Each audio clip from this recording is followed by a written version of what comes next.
मदन राय मेहता जो थे उस जमाने में 10 लाख की संपत्ति के स्वामी थे, बहुत बड़े आदमी थे। और उनकी पुत्री ब्राह्मणी, उसके लिए ऐरा गैरा कोई हो नहीं सकता था। तो इसलिए उनकी पुत्री के लिए सुंदर वर ढूंढने के लिए, पति ढूंढने के लिए ये दीक्षित जी निकले थे।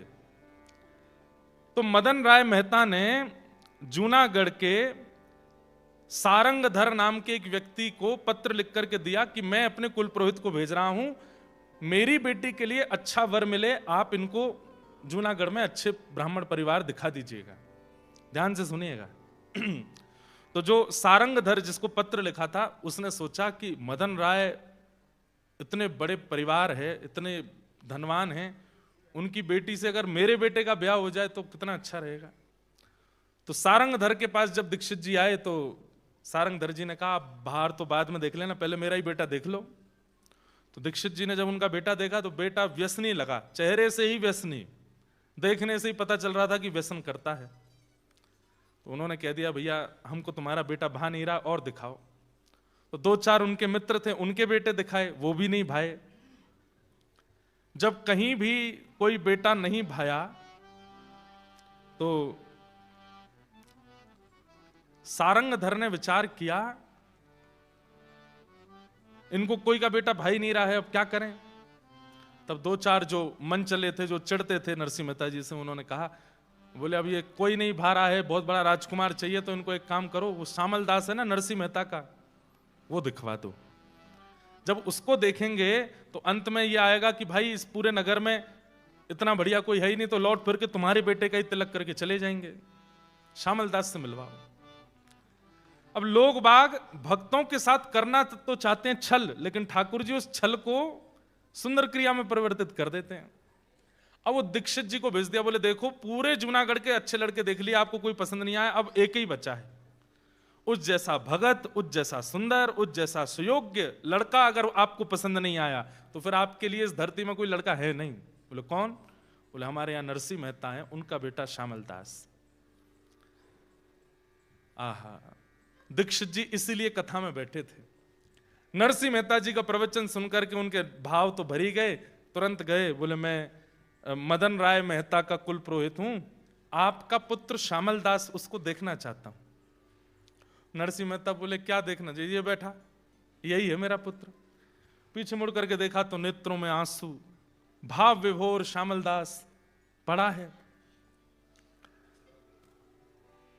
ये स्थिति देख करके दीक्षित जी बोले, भैया मैंने लड़के तो बहुत देखे, लेकिन कथा में इतने भाव से बैठ के कथा सुनने वाला लड़का मैंने नहीं देखा।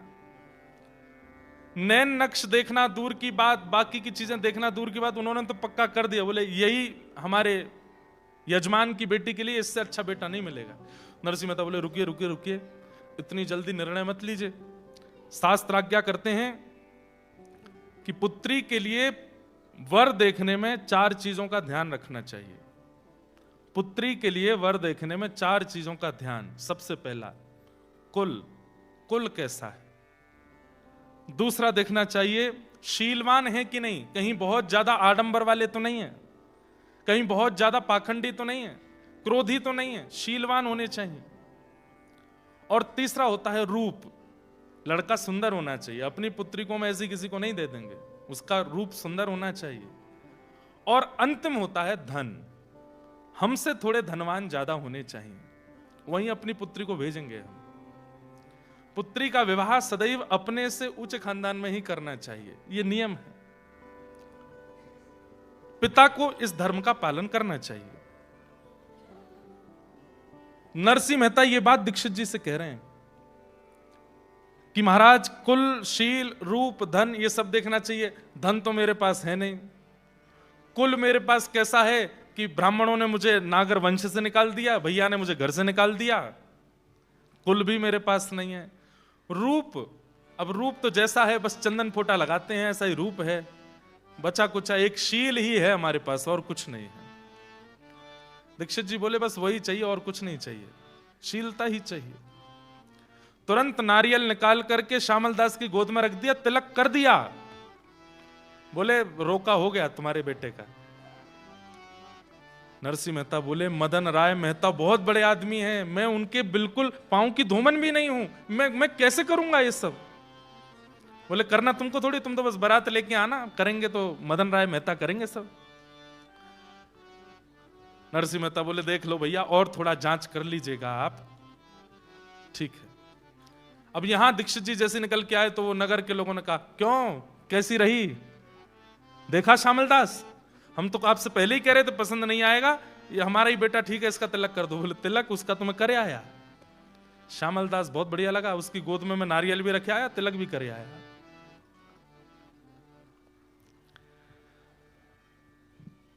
सब नरसिंह मेहता से चिढ़ने वाले सोचने लगे, हम करना तो कुछ और चाहते हैं, हो कुछ और कैसे जाता है। अभी नरसिंह मेहता के बेटे श्यामल दास का ब्याह वो मदन राय मेहता की बेटी से होगा। सब लोग बोले, अरे मदन राय की बेटी से, अरे नरसिंह बारात भी नहीं लेके जा पाएगा ऐसी, अरे कितना बड़ा आदमी है वो, उसको जब पता चलेगी नरसिंह कैसा आदमी है तो क्या वो कहां अपनी बेटी का ब्याह करेगा।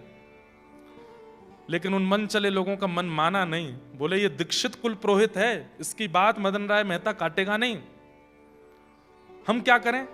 तो उन्होंने पत्र लिख दिया, मदन राय मेहता जी, हम जूनागढ़ के फलाने फलाने व्यक्ति हैं, आपके कुल पुरोहित ने गलत लड़के का चयन करके तिलक कर दिया है, श्यामल दास तो ऐसा है, उसके पिता ऐसे हैं, ताल कूटा मंजीरा बजाते रहते हैं, पूरे दिन कीर्तन करते हैं, खान पीन का कोई इनका ठिकाना नहीं। आपकी कुल की बेटी ऐसे घर में आवेगी, हम तो जूनागढ़ के निवासी हैं, हमारे यहां के सबसे नीचे घर में आपकी बेटी आवे, ये हमसे देखा नहीं जाएगा। और पता नहीं कैसे वो पत्र दीक्षित जी से पहले पहुंच गया मदन राय मेहता के पास। सुनिएगा सब लोग। अब उसने जैसी पत्र खोल करके देखा तो जूनागढ़ से पत्र आया है, नरसिंह मेहता का पूरा बायोडाटा था उसमें, खाने को कुछ नहीं है, परिवार ने घर से निकाल दिया, नागर ब्राह्मणों ने भी निकाल दिया, घुंघरू पहन करके घूमता है, ताल कूटता रहता है, ऐसे का बेटा श्यामल दास कुछ करता धरता है नहीं, उससे अपनी बेटी का ब्याह कर रहे हो।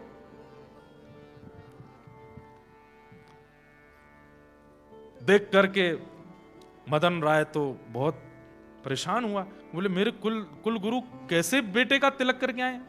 यहां पर कुल गुरु जैसे ही आए, आकर के वो तो नाचने लगे। मदन राय ने जाके चरण पकड़े, गुरुजी इतने प्रसन्न, बोले इतना सुंदर लड़का मिला है तुम्हारी बेटी के लिए। बोले मैं जानता हूं, श्यामल दास। तुम कैसे जानते हो? बोले नरसिंह का बेटा। बोले हाँ हाँ वही। गुरुदेव, कुल के गुरु कुल का भला सोचते हैं, आप क्या करके आए हैं? वो नरसिंह के यहां पर भोजन करने को अन्न नहीं होता, वो पूरे दिन ताल कूटता रहता है। आप जानते हैं कि मेरा कुल कैसा, परिवार कैसा, संपत्ति कितनी, और फिर भी आप ऐसे के बेटे से मेरी बेटी का ब्याह निश्चित करके आए हैं।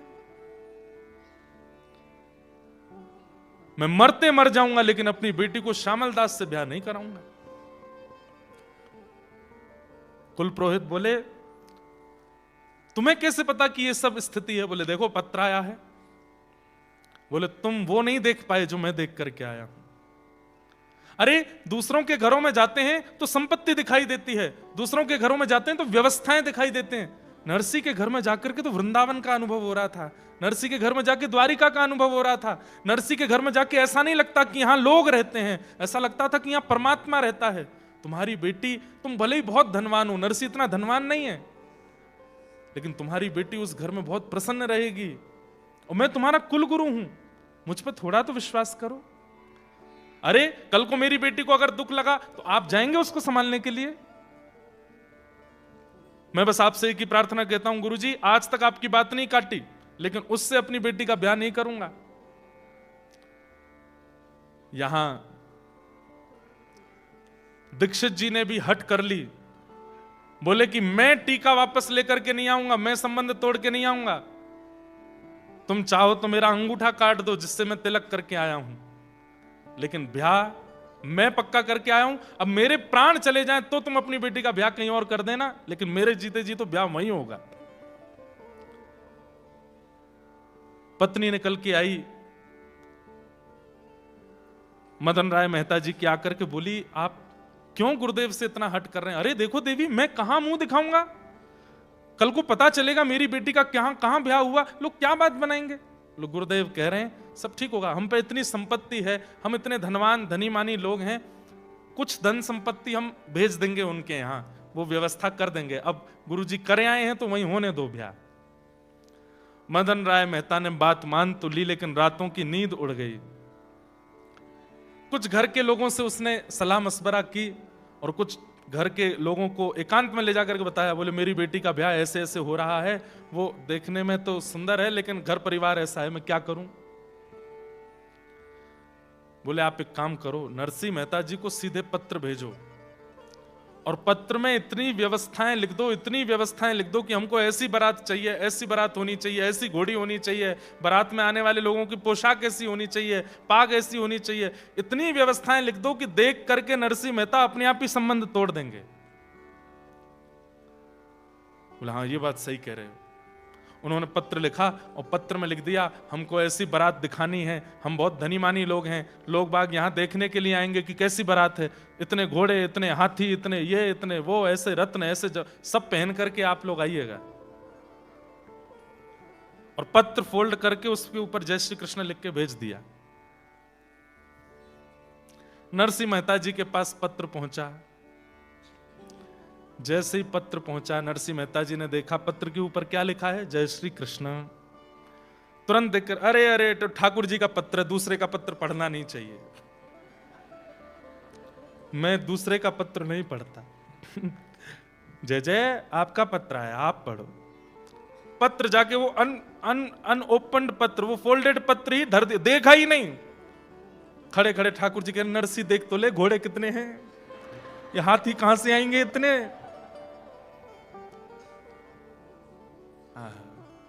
कितना समर्पण है नरसिंह मेहता जी के जीवन में ठाकुर जी के प्रति। धर दिया पत्र ठाकुर जी के चरणों में। कैसे ना माने ठाकुर जी, क्यों ना आवे ठाकुर जी। उसका समर्पण तो देखिए, नरसिंह का भाव तो देखिए। केवल कृष्ण लिखा है पत्र के ऊपर, तो उस पत्र को खोलूंगा नहीं, ठाकुर जी का पत्र है। नरसिंह मेहता जी की पत्नी को ठाकुर जी ने स्वप्न दिया और स्वप्न में ठाकुर जी ने संकेत किया कि मेरे चरणों में एक पत्र रखा, उसको खोल के पढ़ लो। जैसे ही पत्नी ने खोल करके देखा और उसके लिखी हुई सब बातें देखी, वो तो उनका तो बीपी हाई हो गया, श्वास चलने लगी। बोले कैसे होगी इतनी व्यवस्था, आपने पढ़ा क्यों नहीं है, कितने दिन हो गए इस पत्र को आए हुए। बोले महीना भर हो गया। बोले इसमें लिखा है अक्षय तृतीया को बारात लेकर के हमको जाना है और अक्षय तृतीया परसों है, 1 महीना से पत्र धरा विराज रहा है, आपने पढ़ा नहीं। देवी उन्होंने ऊपर नरसिंह क्यों नहीं लिखा, जय श्री कृष्ण लिख के भेजा था, इसलिए मैंने तो ठाकुर जी के चरणों में रखा। अब ठाकुर जी जाने, महीना भर ठाकुर जी ने पत्र रखा है तो ठाकुर जी ने कुछ तो व्यवस्था रखी होगी। मेरा एक ही बेटा है, उसका विवाह होना है, परसों अक्षय तृतीया है, हमें बारात लेकर के निकलना है, घर में मंगल गान गाए जाते हैं, नगर की सब महिलाएं आती हैं, खूब उत्सव मनाए जाते हैं, कैसे होगा ये सब। लाज रखो गिरधारी, मोरी लाज रखो गिरधारी, मोरी लाज रखो गिरधारी, मोरी लाज रखो गिरधारी।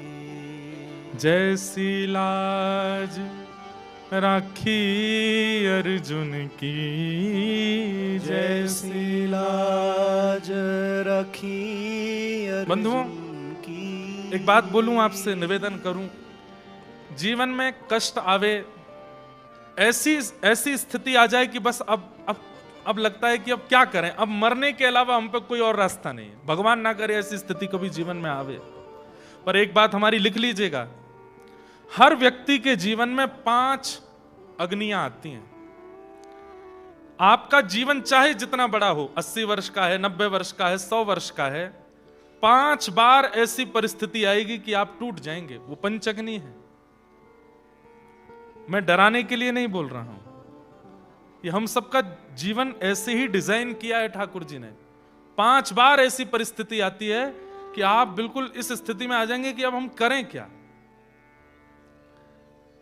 और एक बात कह दूं, संसारी व्यक्ति जब होता है ना, विषय भोग में लगा है, उसके जीवन में ये 5 परिस्थिति धीरे धीरे आती है, और कई बार 3 आई, उससे पहले उसके प्राण निकल गए, 2 रह जाती हैं, उनको भोगने के लिए उसको फिर जन्म लेना पड़ता है। अगले जन्म में 5 उस जन्म की, 2 पूर्व जन्म की, कितनी हो गई? 7। फिर 7 वो कंप्लीट नहीं कर पाता, 3 होती हैं, फिर प्राण निकल जाते हैं, फिर उसका तीसरा जन्म होता है, तो अगली की 5 और पिछली की 3 हो गई, तो कितनी बची? 4। 5 और 4 9। फिर उसके अगले 9 बार ऐसी परिस्थिति आती कि मृत्यु जैसा हो। 9 तो वो कंप्लीट कर ही नहीं पाता, 3 कंप्लीट करता है, फिर अगला जन्म, फिर वहां पर 6 और 5। हम आप सब लोग ऐसे ही करते आए। हमारा इस जन्म का हिसाब तो कंप्लीट हुआ नहीं, पूर्व का चल रहा था, इस जन्म का और ऐड ऑन कर लिया हमने उसमें। ऐसी परिस्थिति हम सबके जीवन में आती है कि जब बिल्कुल मृत्यु जैसी स्थिति। लेकिन जब व्यक्ति भजन में लग जाता है ना, नाम जप करने लग जाता है, गुरु आश्रित हो जाता है, वृंदावन भजने लगता है, सत्संग करने लगता है, तो ठाकुर जी क्या करते हैं? ठाकुर जी कहते हैं इसके जीवन की जितनी अग्नियां हैं जल्दी जल्दी सब भेजो, खत्म करवाओ, कोई पेंडिंग मत छोड़ो। चित्रकेतु कहता है अभी तो एक खत्म हुई है, बोले खत्म होती दूसरी भेज, दूसरी खत्म हुई तीसरी भेज, चौथी भेज, जल्दी जल्दी खत्म करवा। इसीलिए कई बार नाम जापकों को ऐसा लगता है भोगी सुखी रहते हैं, हम इतने दुखी रहते हैं, क्यों? ठाकुर जी आपका हिसाब खत्म करवा रहे हैं। इस जन्म का, पूर्व जन्म का, पूर्व का जितना आपका बचा है सब नष्ट करो। इसलिए कई लोग कहते हैं महाराज जी 30 साल 35 साल 40 साल से हम भजन कर रहे हैं, ठाकुर जी का अनुभव क्यों नहीं होता? अभी हिसाब खत्म हो रहा है आपका। जिस दिन वो हिसाब शून्य होगा उसी दिन ठाकुर जी की अनुभूति होनी प्रारंभ। समझ रहे हैं बात को? ये सब बाउंसर जा रही है ऊपर से, समझिए। नरसिंह मेहता जी का एक पड़ाव कष्ट का पूरा नहीं होता कि दूसरा सामने तैयार रहता है। क्यों? ये भक्त है। भक्त के जीवन में ठाकुर जी जल्दी जल्दी कष्ट देकर के सब खत्म करवाते हैं, जल्दी सब निपट लो। आप देखेंगे हमारे वृंदावन में आकर के, मैं नाम नहीं लूंगा, लेकिन अधिकतर महापुरुषों को आप देखेंगे शरीर में कोई रोग है, किन्हीं को शरीर में कोई रोग है, किन्हीं को कोई। मैं तो जितने महापुरुषों से मिला हूं सबके कुछ ना कुछ है। उनका भोजन शुद्ध, उनकी रहनी शुद्ध, उनका नियम शुद्ध, उनका जीवन शुद्ध, सब कुछ शुद्ध, उसके बाद भी उनके शरीर को रोग कैसे हो गया? और व्यसनी जो रात दिन पीते रहते हैं उनको कुछ नहीं हो रहा है, क्यों?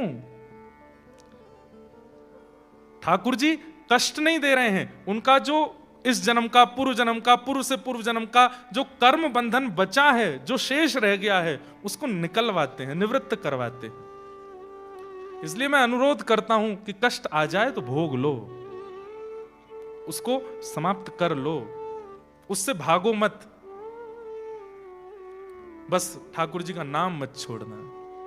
और ये पद सूरदास जी का अगर याद हो जाए तो कभी ऐसी परिस्थिति आ जाए कि बस अब मृत्यु दिखाई दे रही है और कुछ नहीं, ठाकुर जी के आगे बैठ के गा लिया कीजिए, जैसी लाज राखी अर्जुन की, जैसी लाज राखी अर्जुन की, भारत युद्ध पछारी, ओ भारत युद्ध पछारी, सारथी हो के रथ को हाँक्यो, सारथी हो के रथ को हाँक्यो, सारथी हो के रथ को हाँक्यो, सारथी हो के रथ को हाँक्यो, चक्र सुदर्शन धारी, मोरी लाज रखो गिरधारी, मोरी लाज रखो गिरधारी, मोरी लाज। सूरदास जी का पद है, मेरे साथ गाइए। जैसी लाज राखी द्रौपदी की, जैसी लाज राखी द्रौपद की जैसी लाज राखी द्रौपद की, जैसी लाज राखी द्रौपद की होन ना दीन उघारी, होन ना दीनी उघारी खेचत खेचत दो भुज हाके, खेचत खेचत दो भुज थाके खेचत खेचत दो भुज हाके, खेचत खेचत दो भुज थाके दुशासन पच भारी चीर बढ़ायो मुरारी, मोरी लाज रखो गिरधारी, मोरी लाज रखो गिरधारी। सूरदास की लाज रखो प्रभु, सूरदास की लाज रखो प्रभु, अब को है रखवारी, अब को है रखवारी। राधे। इस पद की एक बहुत विशेष बात है। शुरुआत से लेकर के अंतिम प्रथम पंक्ति तक सूरदास जी ठाकुर जी से प्रार्थना कर रहे हैं, लेकिन इतने में भी ठाकुर जी ने जब नहीं सुना तो अंतिम पंक्ति में सूरदास जी ने ठाकुर जी से बोलना बंद कर दिया और क्या गाने लगे, राधे राधे सुमिरो प्यारे, राधे राधे सुमिरो प्यारे, श्री हरिदास दुलारी मैं शरण पड़ो हूँ तुम्हारी, मोरी लाज रखो गिरधारी, मोरी लाज रखो गिरधारी। सूरदास जी कह रहे हैं कि भैया ये नाए सुन रहे, किशोरी जी की शरण में जाओ। हमारे व्रज में एक और सूरदास हुए, उन्होंने ठाकुर जी का खूब भजन किया, तो ठाकुर जी प्रकट हो गए और प्रकट होकर के बोले, अब मैं तुम्हारे सामने आ गया हूं बाबा, अब भजन करना बंद कर दो, अब मैं आ गया हूं, मेरे चरणन में प्रणाम कर ले। तो सूरदास जी बोले, आप अकेले क्यों आए हो, किशोरी जी को संग लेकर के क्यों नहीं आए? ठाकुर जी बोले, तुम तो अंधे हो, तुमको कैसे पता कि मेरे साथ किशोरी जी नहीं आई? बोले, मैं अभी तक भी अंधा ही हूं, इसलिए यह प्रमाण होता है कि अकेले आप आए हो। किशोरी जी आई होती तो आते ही आंख दे दी होती उन्होंने। किशोरी जी इतनी देर अंधा नहीं रहने देती मुझे। तो ठाकुर जी बोले, अच्छा, तो फिर लगी शर्त, अभी किशोरी जी को बुलाऊं, अगर उनने आए करके बिना पूछे आंख नहीं दी तो बाबा तू हार जाएगा, फिर जो कहूंगा सो करना पड़ेगा। सूरदास जो थे वो बोले, तो लगी शर्त ठाकुर जी, किशोरी जी को बुलाओ, और उनने आते ही बिना बात किए, बिना कछु पूछे यदि नेत्र दे दिए और आप हार गए तो आपको भी मेरी बात माननी पड़ेगी। बोले, कहा, जीवन भर मेरे नेत्रन के आगे रहना पड़ेगा। ठाकुर जी बोले, ठीक है, शर्त लगी।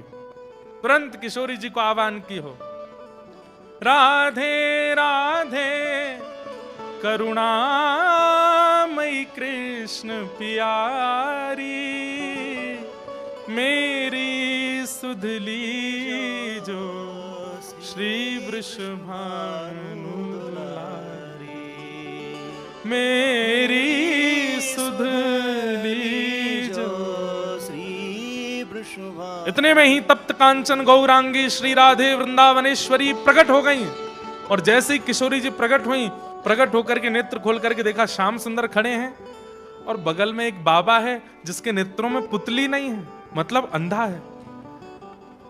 ठाकुर जी बोले, और श्यामाजू आप कहां ते आई हो इतना विलंब लगाए के? किशोरी जी बोली, बाद में बात करेंगे, बाबा के नेत्रों पे हाथ फेर करके तुरंत नेत्र प्रदान किए और नेत्र मिलते ही जैसे ही बाबा के नेत्र प्रकट हुए, किशोरी जी बोली अब बताओ क्या कह रहे थे। बोले क्या कह रहे थे, क्या कह रहे थे, हार गए हो मैं।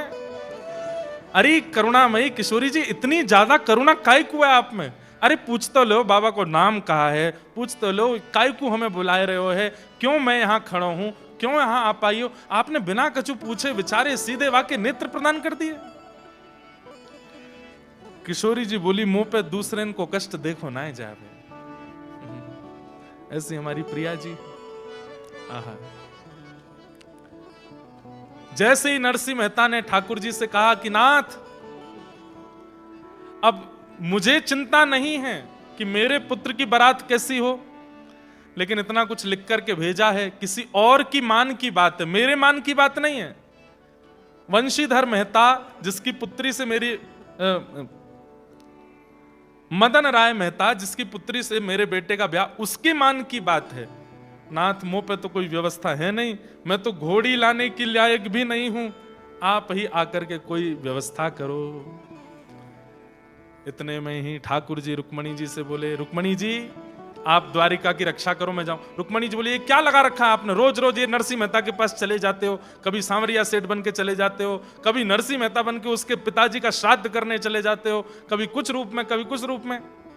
ठाकुर जी बोले भक्त बुलाएंगे तो जाना। बोले मैं इसलिए नहीं कह रही हूं कि आप जाओ मत, अकेले क्यों जाते हो, हमको भी ले चलो, हम भी चलेंगे, हम भी नरसिंह मेहता। अरे अरे वाह वाह रुक्मणी जी, आपने तो मेरे मन की बात की, चलो। बोले करना क्या है। बोले यजमान बन के जाएंगे। नरसिंह मेहता जी का कहीं प्रवचन सुना था, तब से नरसिंह मेहता जी के शिष्य हो गए हैं। ऐसी भावना से मैं और आप जाएंगे और जाकर के नरसिंह मेहता जी के पुत्र की बारात सुंदर करेंगे।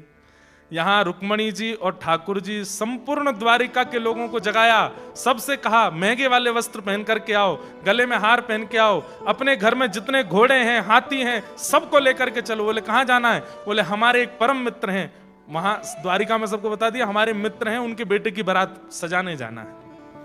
और महाराज द्वारिका के समस्त यदुवंशी, लाखों की तादाद में घोड़े, लाखों की तादाद में हाथी और सुंदर, सब लोग अपने अपने आभूषण पहन करके बच्चों को तैयार, किसी को नहीं पता किसकी बारात में जा रहे हैं, सब सज के जा रहे हैं। ठाकुर जी ने कहा है जाना है। और तभी महाराज जूनागढ़ में हल्ला होने लगा, अरे कौन आ रहे हैं, कौन आ रहे हैं, अरे ऐसे हाथी, ऐसे घोड़े, ऐसी सुंदर चाल, ऐसी सुंदर बात। सबने कही भैया कौन है। अरे बोले ऐसा बता रहे हैं नरसिंह मेहता के कोई यजमान हैं। आहा। नरसिंह मेहता जी तुरंत भवन से निकल करके आए, आकर के देखी तो लोग बागों को देख करके ऐसा लग रहा था मानो जैसे गंधर्व आ गए, देवी देवता आ गए हों। लेकिन जैसे एक श्वेत हाथी के ऊपर सुंदर एक सिंहासन था, उस पर बैठे हुए श्याम वर्ण के ठाकुर जी, गौर वर्णा श्री रुक्मणी जी, जैसे ही उनको देखा है नरसिंह मेहता तो पहचान के कोई यजमान उजमान नहीं है, ये तो साक्षात सांवरिया सेठ आए हैं हमारे। सांवरियो है सेठ, सांवरियो है सेठ, मारी राधा जी सेठानी है। सांवरियो है सेठ, सांवरियो है सेठ, मारी राधा जी सेठानी है। सांवरियो है सेठ, सांवरियो है सेठ, मारी राधा जी सेठानी है, ये सारी दुनिया जाने है। सांवरियो है सेठ, सांवरियो है सेठ, मारी राधा जी सेठानी है। सांवरियो है सेठ। बोलो द्वारिकाधीश की, करताल बजा के गाओ।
सांवरियों है सेठ मारी राधा जी सेठानी है, ये तो सारी दुनिया जाने रे।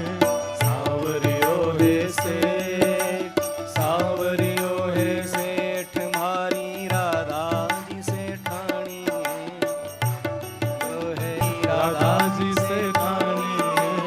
सांवरियो है सेठ, सांवरियो है सांवरियो है सेठ, हाँ सांवरियो है सेठ, सांवरियो है सेठ। एक सुंदर हाथी के ऊपर सुंदर एक पालकी में बैठ करके सेठ बन करके ठाकुर जी आए, सेठानी बन करके रुक्मणी जी आई। आकर के सीधे नरसिंह मेहता तो नेत्रों से आंसू, ठाकुर जी इशारा किए, बिल्कुल पता नहीं लगना चाहिए किसी को कि मैं कौन हूं, नाटक में रहो। ठाकुर जी ने आकर के तुरंत चरण पकड़े, जय हो हमारे नरसिंह गुरु जी, कैसे हो आप? नरसिंह मेहता बोले बस सब कृपा है ठाकुर जी की।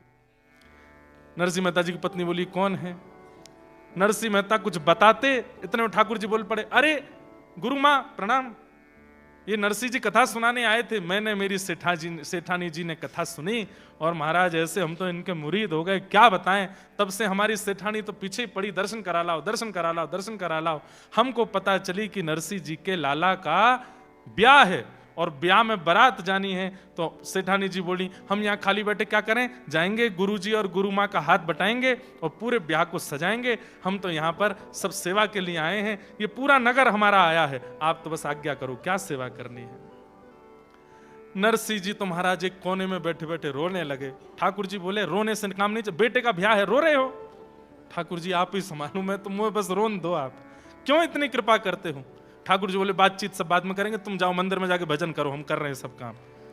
रुक्मणी जी को भेज दिया, तुम घर के भीतर के काम संभालो। और ठाकुर जी स्वयं बाहर महाराज फेंटा कस करके हलवाइयों को बुलाया, भट्टी लगाओ, तैयारी करो, मेवा बनाओ, पकवान बनाओ, सुंदर सुंदर सामग्रियां सिद्ध करो, तैयार करो।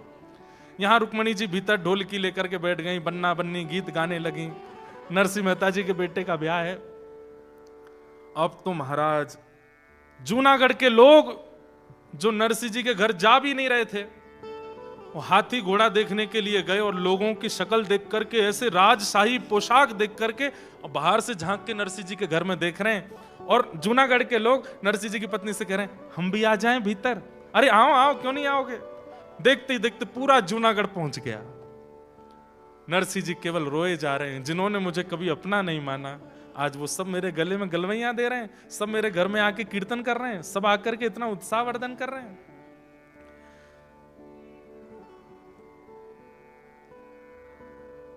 सामलदास, ठाकुर जी ने ढूंढा कहां है सामलदास, दूल्हा कहां है?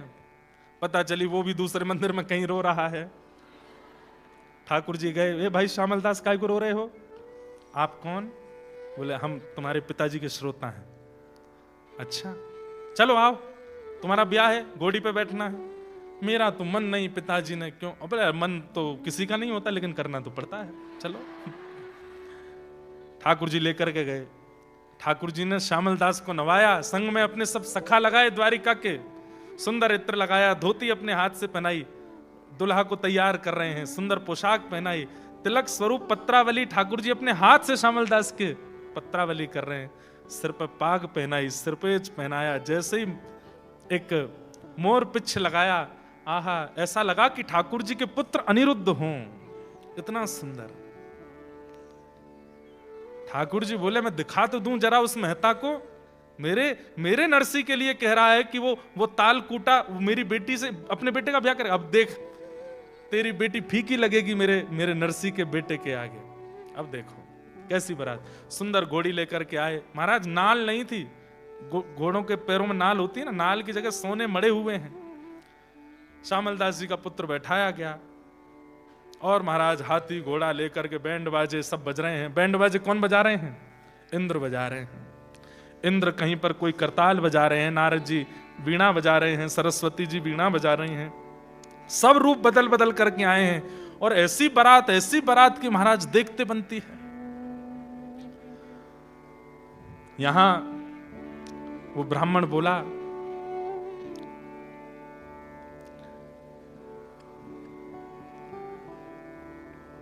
मदन राय मेहता ने अपने कुल पुरोहित जी को बुलाया, दीक्षित जी कल अक्षय तृतीया है और कल बारात आनी है, मुझे दूर दूर तक कोई आश्चर्य तो लग नहीं रहा है कि बारात आने वाली होगी, मेरी तो नाक कटने वाली है, मेरे इतने रिश्तेदार आ रहे हैं, इतने नातेदार आ रहे हैं, इतना बड़ा मैंने मंडप बनवाया, इतने लोगों की भोजन की व्यवस्था की है, इतना सब कुछ किया है, कहीं ऐसा ना हो कि ये नरसिंह मेहता पुरानी टूटी किसी बैलगाड़ी में अपनी बारात लेकर के आ जाए, थोड़ी व्यवस्था संभलवाया हो, मैं कुछ कुछ आपको धन द्रव्य दे के भेज रहा हूं, आप जाकर के नरसिंह मेहता से कह दो अच्छी व्यवस्था, अच्छी पोशाक पहन करके आवे, देख तो आओ बारात कैसी। दीक्षित जी बोले ठीक है जाता हूं। ये तो निकले जूनागढ़ की ओर, तब देखे तो थोड़ी दूर जाते ही महाराज वहां तो बैंड बाजे बज रहे हैं, खूब जोर जोर से उछल उछल करके बड़े देव जैसे दिखने वाले, गंधर्व जैसे दिखने वाले लोग नृत्य कर रहे हैं। दीक्षित जी को भी लगा ये तो कोई बड़े धनी मानी की बारात होगी, नरसिंह की कहां होगी। निकलने लगे बीच में से, बोले भैया मुझे निकल चलते चलते 2 घंटा हो गए, ये बारात पूरी नहीं हो रही है, किसकी बारात है। एक से पूछा भाई कौन की बारात है, इतना पूरा रोड घेर करके चल रहे हैं, इतनी जोर जोर से नाच रहे हैं और इतने सुंदर सुंदर सब लग रहे हैं, किसकी बारात है। बोले नरसिंह जी की बारात है। दूसरा बोला नरसिंह जी नहीं, नरसिंह जी के बेटे की बारात है। तो दीक्षित जी एक बार तो सोचे नरसिंह, बोले हाँ, अच्छा कोई सेठ नरसिंह होगा, उसके बेटे की बारात, अपना नरसिंह तो ऐसा नहीं हो सकता, उसके तो बेटे की घोड़ी ऐसी होगी जैसे बिल्कुल अंतिम क्षण चल रहा हो। श्यामल दास की बारात पूरी होते ही घोड़ी परम पद को प्राप्त होगी, वो तो ऐसी बारात होगी, वो ऐसी कहां हो सकती है। कौन नरसिंह है, कहां का नरसिंह। बोले जूनागढ़ के हैं नरसिंह। जूनागढ़ में एक और कोई होगा नरसिंह। बोले पूरा नाम क्या है। बोले नरसिंह मेहता। बोले नरसिंह मेहता, उसके बेटे का नाम श्यामल दास है क्या। बोले हाँ हाँ वही श्यामल दास। बोले वो तालकूटा नरसिंह मेहता। बोले हाँ हाँ वही जो कीर्तन करते हैं। बोले उसके बेटे की बारात है। बोले हाँ जी हम उसी बारात में आए। बोले तुम क्या लगते हो उनके बेटे के। बोले ये नहीं पता लगते क्या, हम तो बस आए हैं, हम तो बस आए हैं, हमारे सेठ जी ने हमको आज्ञा की कि चलना है तो हम तो बस आए हैं। दीक्षित जी बोले पहले तो लग रहा था कि वहां की व्यवस्था जाके मैं नरसिंह मेहता को बता दूं कि भाई मां इतनी व्यवस्था है, थोड़े उसके हिसाब से आना। अब लगता है उल्टा करना पड़ेगा, ये व्यवस्था उसको बतानी पड़ेगी। एक पहाड़ी के ऊपर चढ़ के थोड़ी दूर तक तो दीक्षित जी देखते रहे कैसी बारात, और बारात देख करके, घोड़े देख करके, हाथी देख करके, और दूर चले आ रहे नरसिंह मेहता के पुत्र श्यामल दास को देख करके तो दीक्षित जी मोहित हो गए। कितने सुंदर, बिल्कुल ठाकुर जी के पुत्र अनिरुद्ध की तरह लग रहे हैं।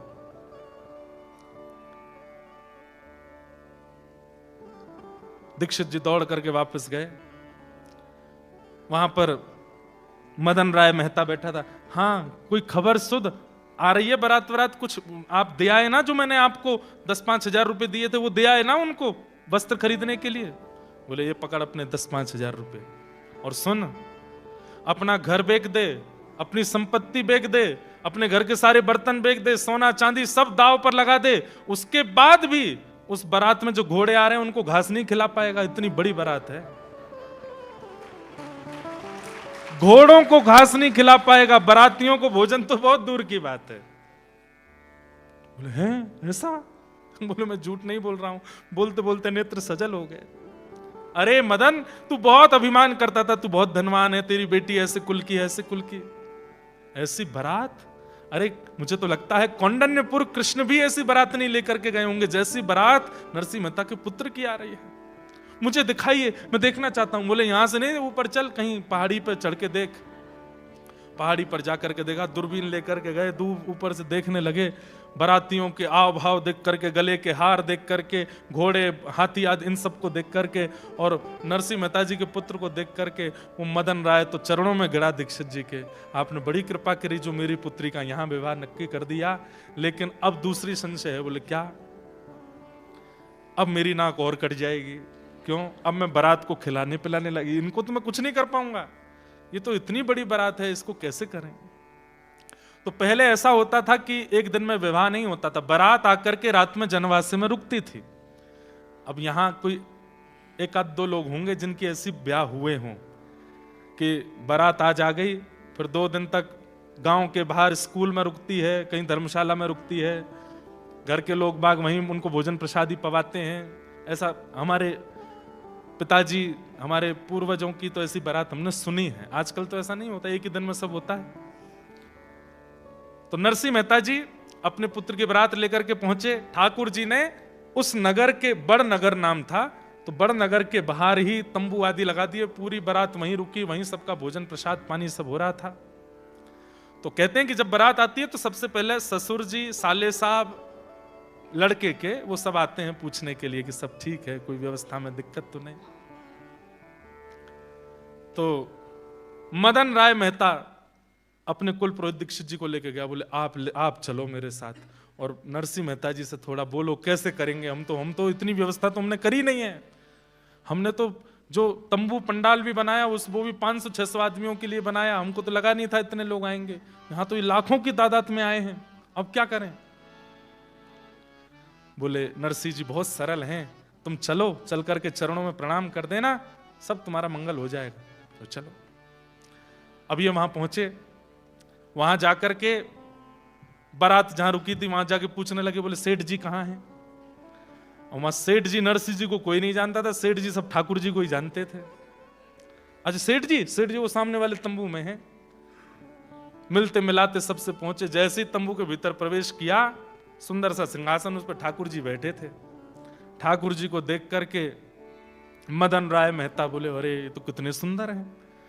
नरसिंह मेहता कितने, दीक्षित जी भारी रुक गए थे। बोले मैं नहीं जाऊंगा, अभी तक तुम ही प्रणाम करके आओ। टीका मैंने किया, अब आगे काम तुम करो। ये तो भीतर गए, चरणों में गिरे। सेठ जी आपको मैं प्रणाम करूं, मेरे तो बस आप नरसिंह जी, मुझे लोगों ने बहका दिया था, मुझे पत्र में लिख के भेजा कि आप तो ताल कूटा हो। मुझे क्या पता आप तो धन कूटते हो, आप तो रत्न कूटते हो। मुझे ऐसा पता होता कि आप चांदी सोना खाते हो तो मैं उस हिसाब से व्यवस्था रखता। मैंने तो व्यवस्था बहुत। ठाकुर जी ने उठा, बोले नहीं नहीं नहीं नहीं नहीं, मैं नरसिंह नहीं हूं, तो मैं तो उनका दास हूं, मैं तो उनका सेवक हूं। मदन राय मेहता बोले ये तो और मरने हो गए, जब ये सेठ ऐसा है तो दास ऐसा है, नरसिंह कैसे होंगे। क्या हुआ, आधी रात में ही मदन राय मेहता अपनी पुत्री को हाथ जोड़ करके, लाली मैं बहुत दुर्भाग्यशाली हूं, मैं तेरा ब्याह नहीं कर पाऊंगा। तेरा जोड़ा रखा है, तेरा सब श्रृंगार रखा है, तेरी मां है, ये कुल पुरोहित हैं, सब लोग हैं, पर मैं बहुत ग्लानि में चला गया हूं, मैं इस ब्याह को संपन्न नहीं कर पाऊंगा। बेटी तू अब देख लेना, निर्णय तेरे हाथ में, जो तुझे करना हो। और आधी रात में मदन राय मेहता नगर छोड़ के चले गए। अब यहां कुल पुरोहित जी आए रात में और उन्होंने आकर के नरसिंह मेहता जी से कहा, बोले कि एक दिक्कत हो गई। बोले अब क्या दिक्कत हो गई। बोले कि लड़की के पिताजी चले गए। बोले कहां। बोले नहीं नहीं नहीं, वहां नहीं गए, नगर छोड़ के चले गए। आपकी व्यवस्था बारात देख करके वो तो घबरा गए, हाथ पांव फूल गए उनके। बोले मैं कुछ नहीं कर पाऊंगा, तो चले गए। नरसिंह मेहता जी बोले अच्छा चलो मैं करता हूं कुछ, अब बारात तो आ गई, अब वापस लौटना तो अच्छा नहीं। नरसिंह मेहता गए ठाकुर जी के पास, और सबको पता है कि वो सेठ जी हैं, नरसिंह मेहता को ही पता है कि ये ठाकुर जी। ठाकुर जी बोले कहो नरसिंह क्या बात, सब व्यवस्था तो बढ़िया है ना, बारात वरात सब बढ़िया लगी। वो तो सब बढ़िया है, लेकिन एक दिक्कत और हो गई है। बोले क्या हो गया। बोले जो लड़की के पिताजी हैं उन्होंने हाथ खड़े कर दिए, व्यवस्था नहीं कर पा रहे, वो तो नगर छोड़ छाड़ के चले गए। बोले अब।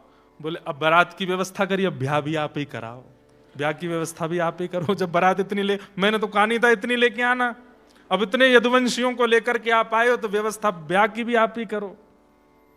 ठाकुर जी बोले ये क्या बात हुई, ये तो बहुत भेद हो जाएगा, हम वर पक्ष के अब वधु पक्ष का भी हम ही करेंगे तो ये उचित नहीं लगता। बोले कुछ तो कीजिए। ठाकुर जी बोले हम पे आइडिया है। बोले क्या।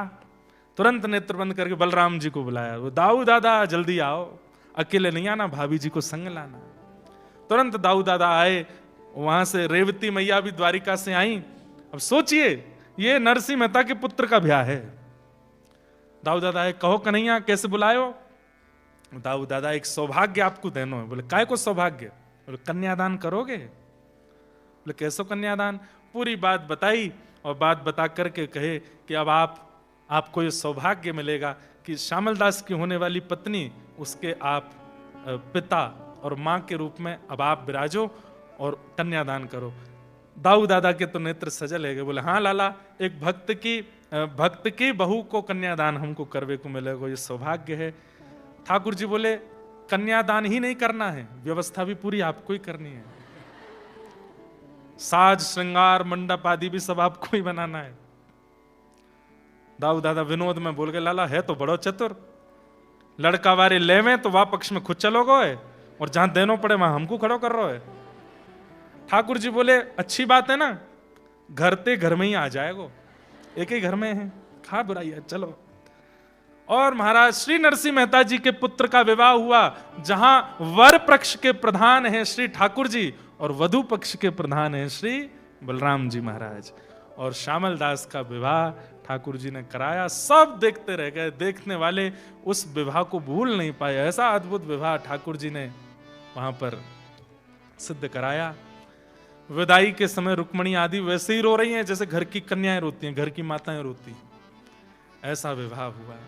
पूरे विवाह में एक एक व्यवस्था ठाकुर जी ने और श्री दाऊ दादा ने संभाली और श्यामल दास का विवाह करके लाए, उसकी बहू को लेकर के जूनागढ़ में विराजमान करके और सब द्वारिका को प्रस्थान कर गए। बोलो भक्त वत्सल भगवान की। और सब नरसिंह मेहता से कहते रह गए, बोलो भैया ऐसो यजमान कहां से लाए हो, इतना बढ़िया यजमान कहां से लाए।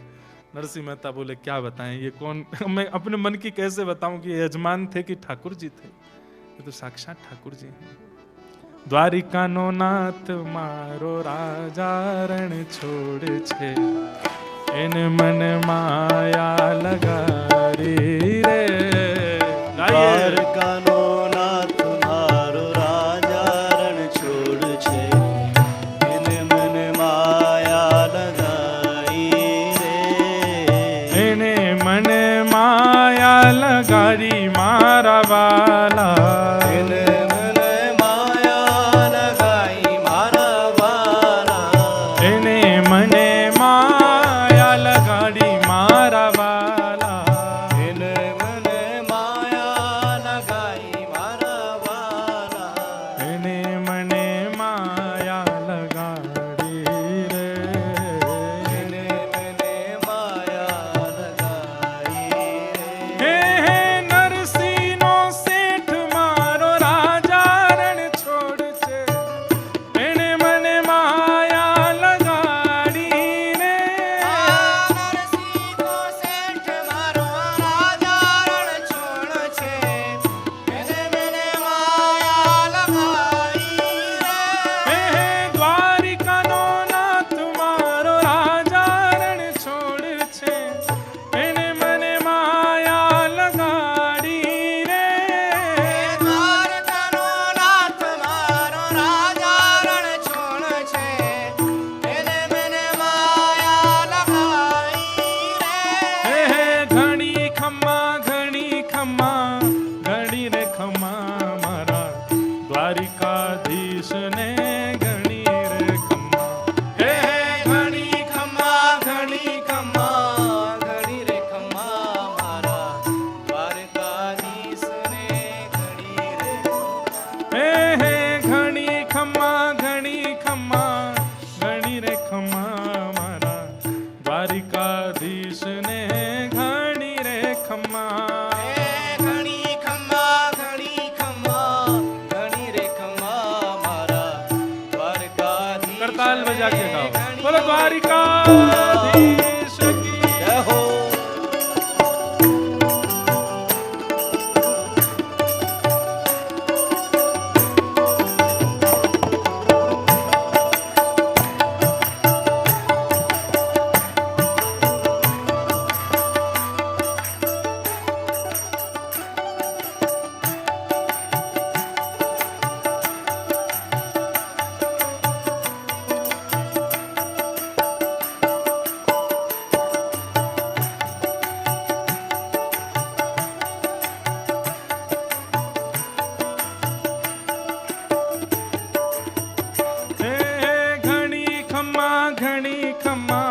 घणी रे खम्मा मारा द्वारिकाधीश ने घणी रे खम्मा। घड़ी खम्मा घड़ी रे खम्मा मारा द्वारकाधीश ने घड़ी रे खम्मा। हे घणी खम्मा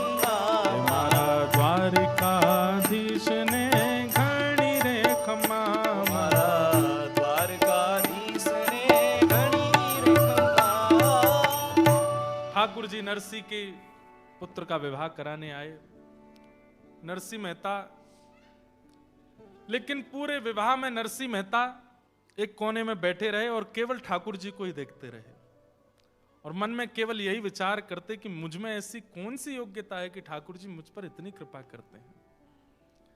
इतना तो मैं लायक नहीं, इतना तो मैं योग्य नहीं जितनी ठाकुर जी मुझ पर अनुग्रह, सेवा, कृपा करते हैं। लेकिन नरसिंह मेहता इस बात से भी प्रसन्न है कि आज मेरे साथ साथ इतने वैष्णवों को भी ठाकुर जी का दर्शन हो रहा है। भले उन्हें पता नहीं कि ठाकुर जी हैं, पर सबको दर्शन लाभ हो रहा है। इसी से नरसिंह मेहता बड़े प्रसन्न हैं। नरसिंह मेहता जी के पुत्र का ब्याह हो गया। अब प्रसंग आता है नरसिंह मेहता जी की बड़ी पुत्री कुंवरी बाई, जिसको नानी बाई कहते हैं। अब यहां 2-3 कथाएं एक साथ कह दी जाती हैं। कहीं पर उसका भाव ऐसा बताया जाता है कि नरसिंह मेहता जी की पुत्री का पुत्र हुआ और पुत्र होने पर उसका छोचक जाता है। कितने लोग छोचक जानते हैं कि नहीं पता नहीं, छोचक होता है। अब उसको आप ऐसी समझ लो कि फर्स्ट बर्थडे मान लो, अब यही समझ लो। तो उसमें घर के जो सदस्य हैं, परिवारी जन हैं, वो सब लोग आते हैं। नरसिंह मेहता जी की पुत्री कुंवरी बाई, उनके सास ससुर ननद ये बिल्कुल अच्छे नहीं थे, बहुत उत्पीड़ना करते थे। क्यों? क्योंकि नरसिंह मेहता जी ने ब्याह तो कर दिया था अपनी पुत्री का, अंजार एक जगह है कच्छ में, वहां ब्याह हुआ था। कच्छ के पास में एक जगह गांधी धाम, वहां हम लगभग हर साल कथा करने जाते हैं। अंजार भी मैं गया हूं दर्शन करने। थोड़ा आगे जाते हैं तो नारायण सरोवर आता है। गुजरात में बहुत अच्छे अच्छे स्थान हैं। तो अंजार में नरसिंह मेहता जी की पुत्री का ब्याह हुआ। इनके सास ससुर और ननद अच्छे नहीं थे। वो पूरे दिन इनको कोसते रहते थे, डांटते रहते थे, इनके पीछे पड़े रहते थे। यहां तक तो सब ठीक था, लेकिन नरसिंह मेहता जी को गाली देते थे। ये बात उससे सहन नहीं होती थी। वो हाथ जोड़ के कहती थी, आपको मुझे जो कहना है कह लीजिए, मुझे जितना सुनाना है बोल दीजिए, पर मेरे पिताजी को कुछ मत कहा कीजिए। लेकिन वे सब लोग तो तालकूटा की बेटी, तालकूटा मतलब मजीरा बजाने वाला, तालकूटा की बेटी ऐसा कह के ही बुलाते थे। अब कुछ भी हो, अपमान तो करते थे, लेकिन पुत्र की पत्नी है इस नाते से जो उसकी क्रियाएं वो भी करते थे। तो पुत्र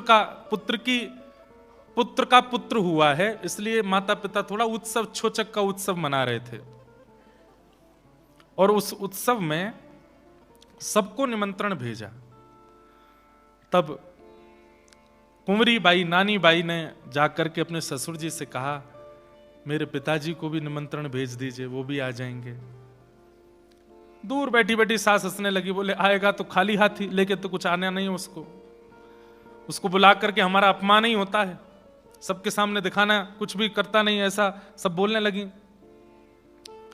लेकिन ससुर जी ने सोचा कि ठीक है, सब आ रहे हैं तो वो भी आ जाएंगे, कहीं बात ऐसी ना बन जाए कि बताओ विवाह किया अपने पुत्र का इनकी पुत्री से और नरसिंह मेहता को बुलाया भी नहीं। ठीक है, हम आमंत्रण भेज देते हैं। तो अपने कुल पुरोहित को पत्र लिख करके भेज दिया और कह दिया, जाइए नरसिंह मेहता जी को निमंत्रण दे आइए, यहां छोचक का कार्यक्रम होना है, वो जरूर पधारें। ध्यान से सुनिएगा। कुल पुरोहित जी जैसे पत्र लेकर के बाहर गए तो नानी बाई दौड़ी दौड़ी गई और जाकर के बोली, ये तो संदेश आप ससुर जी का दे देना, मेरा मौखिक संदेश मेरे पिताजी को दे देना। उनसे कह दीजिएगा कि बेटी के घर आ रहे हैं। मुझे पता है पिताजी के पास धन संपत्ति कुछ है नहीं ज्यादा, लेकिन फिर भी हो सके तो थोड़ी व्यवस्था करके ले आए। यहां देन लेन करेंगे तो उससे मेरा मान बढ़ेगा। आप पिताजी को थोड़ा निवेदन कर देना कि कुछ लेकर के आवें, बस मेरा मान बढ़े ससुराल में, पिताजी का मान बढ़ेगा, मेरा मान बढ़ेगा, तो आगे मुझे जीवन जीने में अच्छा लगेगा। आप बस ये निवेदन मेरी तरफ से उनको कर देना, ठीक है। अब यहां वो कुल पुरोहित जी नानी बाई का संदेशा लेकर के पहुंचे नरसिंह मेहता के पास। नरसिंह मेहता जी तो करताल बजा रहे थे। वो 16 तो सूरदास जिनके नेत्र ही नहीं है, 16 सूरदास और जो भी नरसिंह मेहता के आगे आ जाते सबको पकड़ लाते, मेरे घर में रहो। अच्छा, घर में अगर कोई यजमान दे गया, अब ठाकुर जी आए थे तो ऐसा तो नहीं ठाकुर जी नरसिंह को कुछ नहीं दे के गए होंगे, खूब दे करके गए, पर नरसिंह मेहता का नियम था शाम ढलने से पहले जो दक्षिणा मिली है सब खर्च कर देते थे। और खर्च क्या करते? भंडारा कर देते थे, अगले दिन के लिए नहीं बचा के रखते थे। ऐसा नरसिंह जी का जीवन। ठाकुर जी ने भी इतनी बार बहुत कुछ दिया नरसिंह मेहता जी को, लेकिन सब खर्च कर देते। तो नियम ऐसा रहता था कि जब तक घर में दक्षिणा है तो अन्न सामग्री बनती थी, और जब दक्षिणा खत्म हो जाती थी तो नरसिंह मेहता 16 सूरदास और बाकी के जो 10-5 संत और थे उनके साथ मंजीरा लेके जाते जूनागढ़ में, घर घर बाहर खड़े होकर बजाते, हमें कुछ भिक्षा लेके आते। तो सूखी सामग्री दाल आटा चावल मिल जाता, घर ला के बनाते और प्रेम से सब पाते। ऐसे चलता था जीवन। अब यहां वो कुल पुरोहित जी आए निमंत्रण लेकर के। जैसे ही निमंत्रण लेकर के आए तो सब साधु महात्माओं को लगा कहीं भंडारा होने वाला है, भंडारा की चिट्ठी आई है। हमारे वृंदावन में आज भी भंडारा होता है तो उसकी चिट्ठी घूमती है महात्माओं के पास, धर्मशालाओं में, संतों के यहाँ, वहां फलानी जगह भंडारा है, सब आ जाना, 10-10 रुपया दक्षिणा मिलेगी। तो सब लोग बड़े प्रसन्न हो गए, बोले ओहो भंडारे की चिट्ठी आई है, 2 दिन से तो कुछ पाया नहीं। नरसिंह जी भंडारे की चिट्ठी आई है। नरसिंह जी थोड़े प्रसन्न भी हुए, थोड़े भावुक भी हो गए। हे संत महात्माओं, मैंने कितना बुरा किया ना, आप सबको अपने घर में रख लिया, प्रसाद भी नहीं मिलता इतने प्रेम से। बोले वो तो ठीक है, 2-4 दिन भूखे रहते हैं, पर जब मिलता है तो मिलता चकाचक है। कभी कभी तो तुम्हारे ऐसे ही यजमान आते हैं नरसिंह जी, लेकिन हमको 2-4 दिन भूखा रहना पड़े तो दिक्कत नहीं, लेकिन आज कोई चिट्ठी आई है भंडारे की। नरसिंह जी बोले दुर्भाग्य से ये भंडारे की चिट्ठी नहीं है, ये मेरी बेटी के ससुराल के कुल पुरोहित हैं, वहां का कोई संदेश लाए हैं। तो सब संत बेचारे उदास हो गए। कुल पुरोहित जी आए, संदेशा दिया, ओहो प्रसन्न हो गए, मेरी पुत्री के पुत्र का छोछक है, उसमें जाना है। नरसिंह जी बोले संत जनों आनंदित हो जाओ। बोले क्यों? बोले चलेंगे अंजार, वहां बेटी के यहाँ छोछक दे के आएंगे, वहां पाएंगे बढ़िया प्रेम से मालपुआ। बोले बहुत अच्छे। अब यहां वो कुल पुरोहित जी आए थे, आकर के वो खड़े हो गए। तो पत्नी ने जाकर नरसिंह जी से कहा बेटी के घर से संदेशा लेके आए हैं, कुछ खान पान तो कराना चाहिए इनको। बोले यहां हमारा ठिकाना नहीं, इनको कैसे खिलाएं? तो नरसिंह जी बोले एक ही तरीका है। बोले क्या? मंजीरा उठाओ, चलो जूनागढ़ में घर घर जाके कीर्तन करेंगे, तो जो सामग्री मिलेगी बना खाएंगे। एक करताल उनको भी दे दी पुरोहित जी को। बोले आप भी चलो। पुरोहित जी बोले मुझे क्या करना है? बोले आप भी करताल बजाओ। पुरोहित जी बेचारे करताल बजाते चल रहे। नरसिंह मेहता सामग्री लेकर के आए, लेकिन ठाकुर जी के नेत्र सजल हो गए। अरे नरसिंह तेरे लिए मैं बैठा हूं, मुझसे क्यों नहीं कहता एक बार भी? कीर्तन करके कमाना मंजूर है, मुझसे नहीं कहेगा। जो सामग्री नरसिंह मेहता लेकर के आए कीर्तन करके, वो घर में आते इतनी अद्भुत हो गई। नरसिंह मेहता जी की पत्नी ने जब उस सामग्री को सिद्ध किया, इतनी अद्भुत सामग्री बनी, इतनी अद्भुत सामग्री बनी। तो पंडित जी खाने, उनके मन में तो ये आ गया था ये छोचक क्या लेके जाएंगे, मुझे नहीं भोजन करा पा रहे, मुझे करताल लेके घुमा रहे हैं, ये छोचक लेके जाएंगे। लेकिन जैसे वो प्रसाद पाने बैठे, ऐसी अद्भुत अद्भुत सामग्रियां जो नरसिंह जी के घर में बनी भी नहीं थी, वो पंडित जी को थाल में दिख रही थी। पंडित जी बोलते थे कि रोटी लेकर के आओ। नरसिंह मेहता जी की पत्नी लाती रोटी थी, लेकिन थाल में जाते ही वो मालपुआ बन जाती थी, थाल में जाते ही वो रबड़ी बन जाती थी। ऐसी अद्भुत चमत्कार होने लगे। नरसिंह मेहता जी के यहां पा करके प्रसाद पाते पाते स्थिति ये हो गई कि पंडित जी के लिए चिकित्सक बुलवाने पड़े, बीमार हो गए, इतना भोजन कर लिया उन्होंने, हालत खराब हो गई।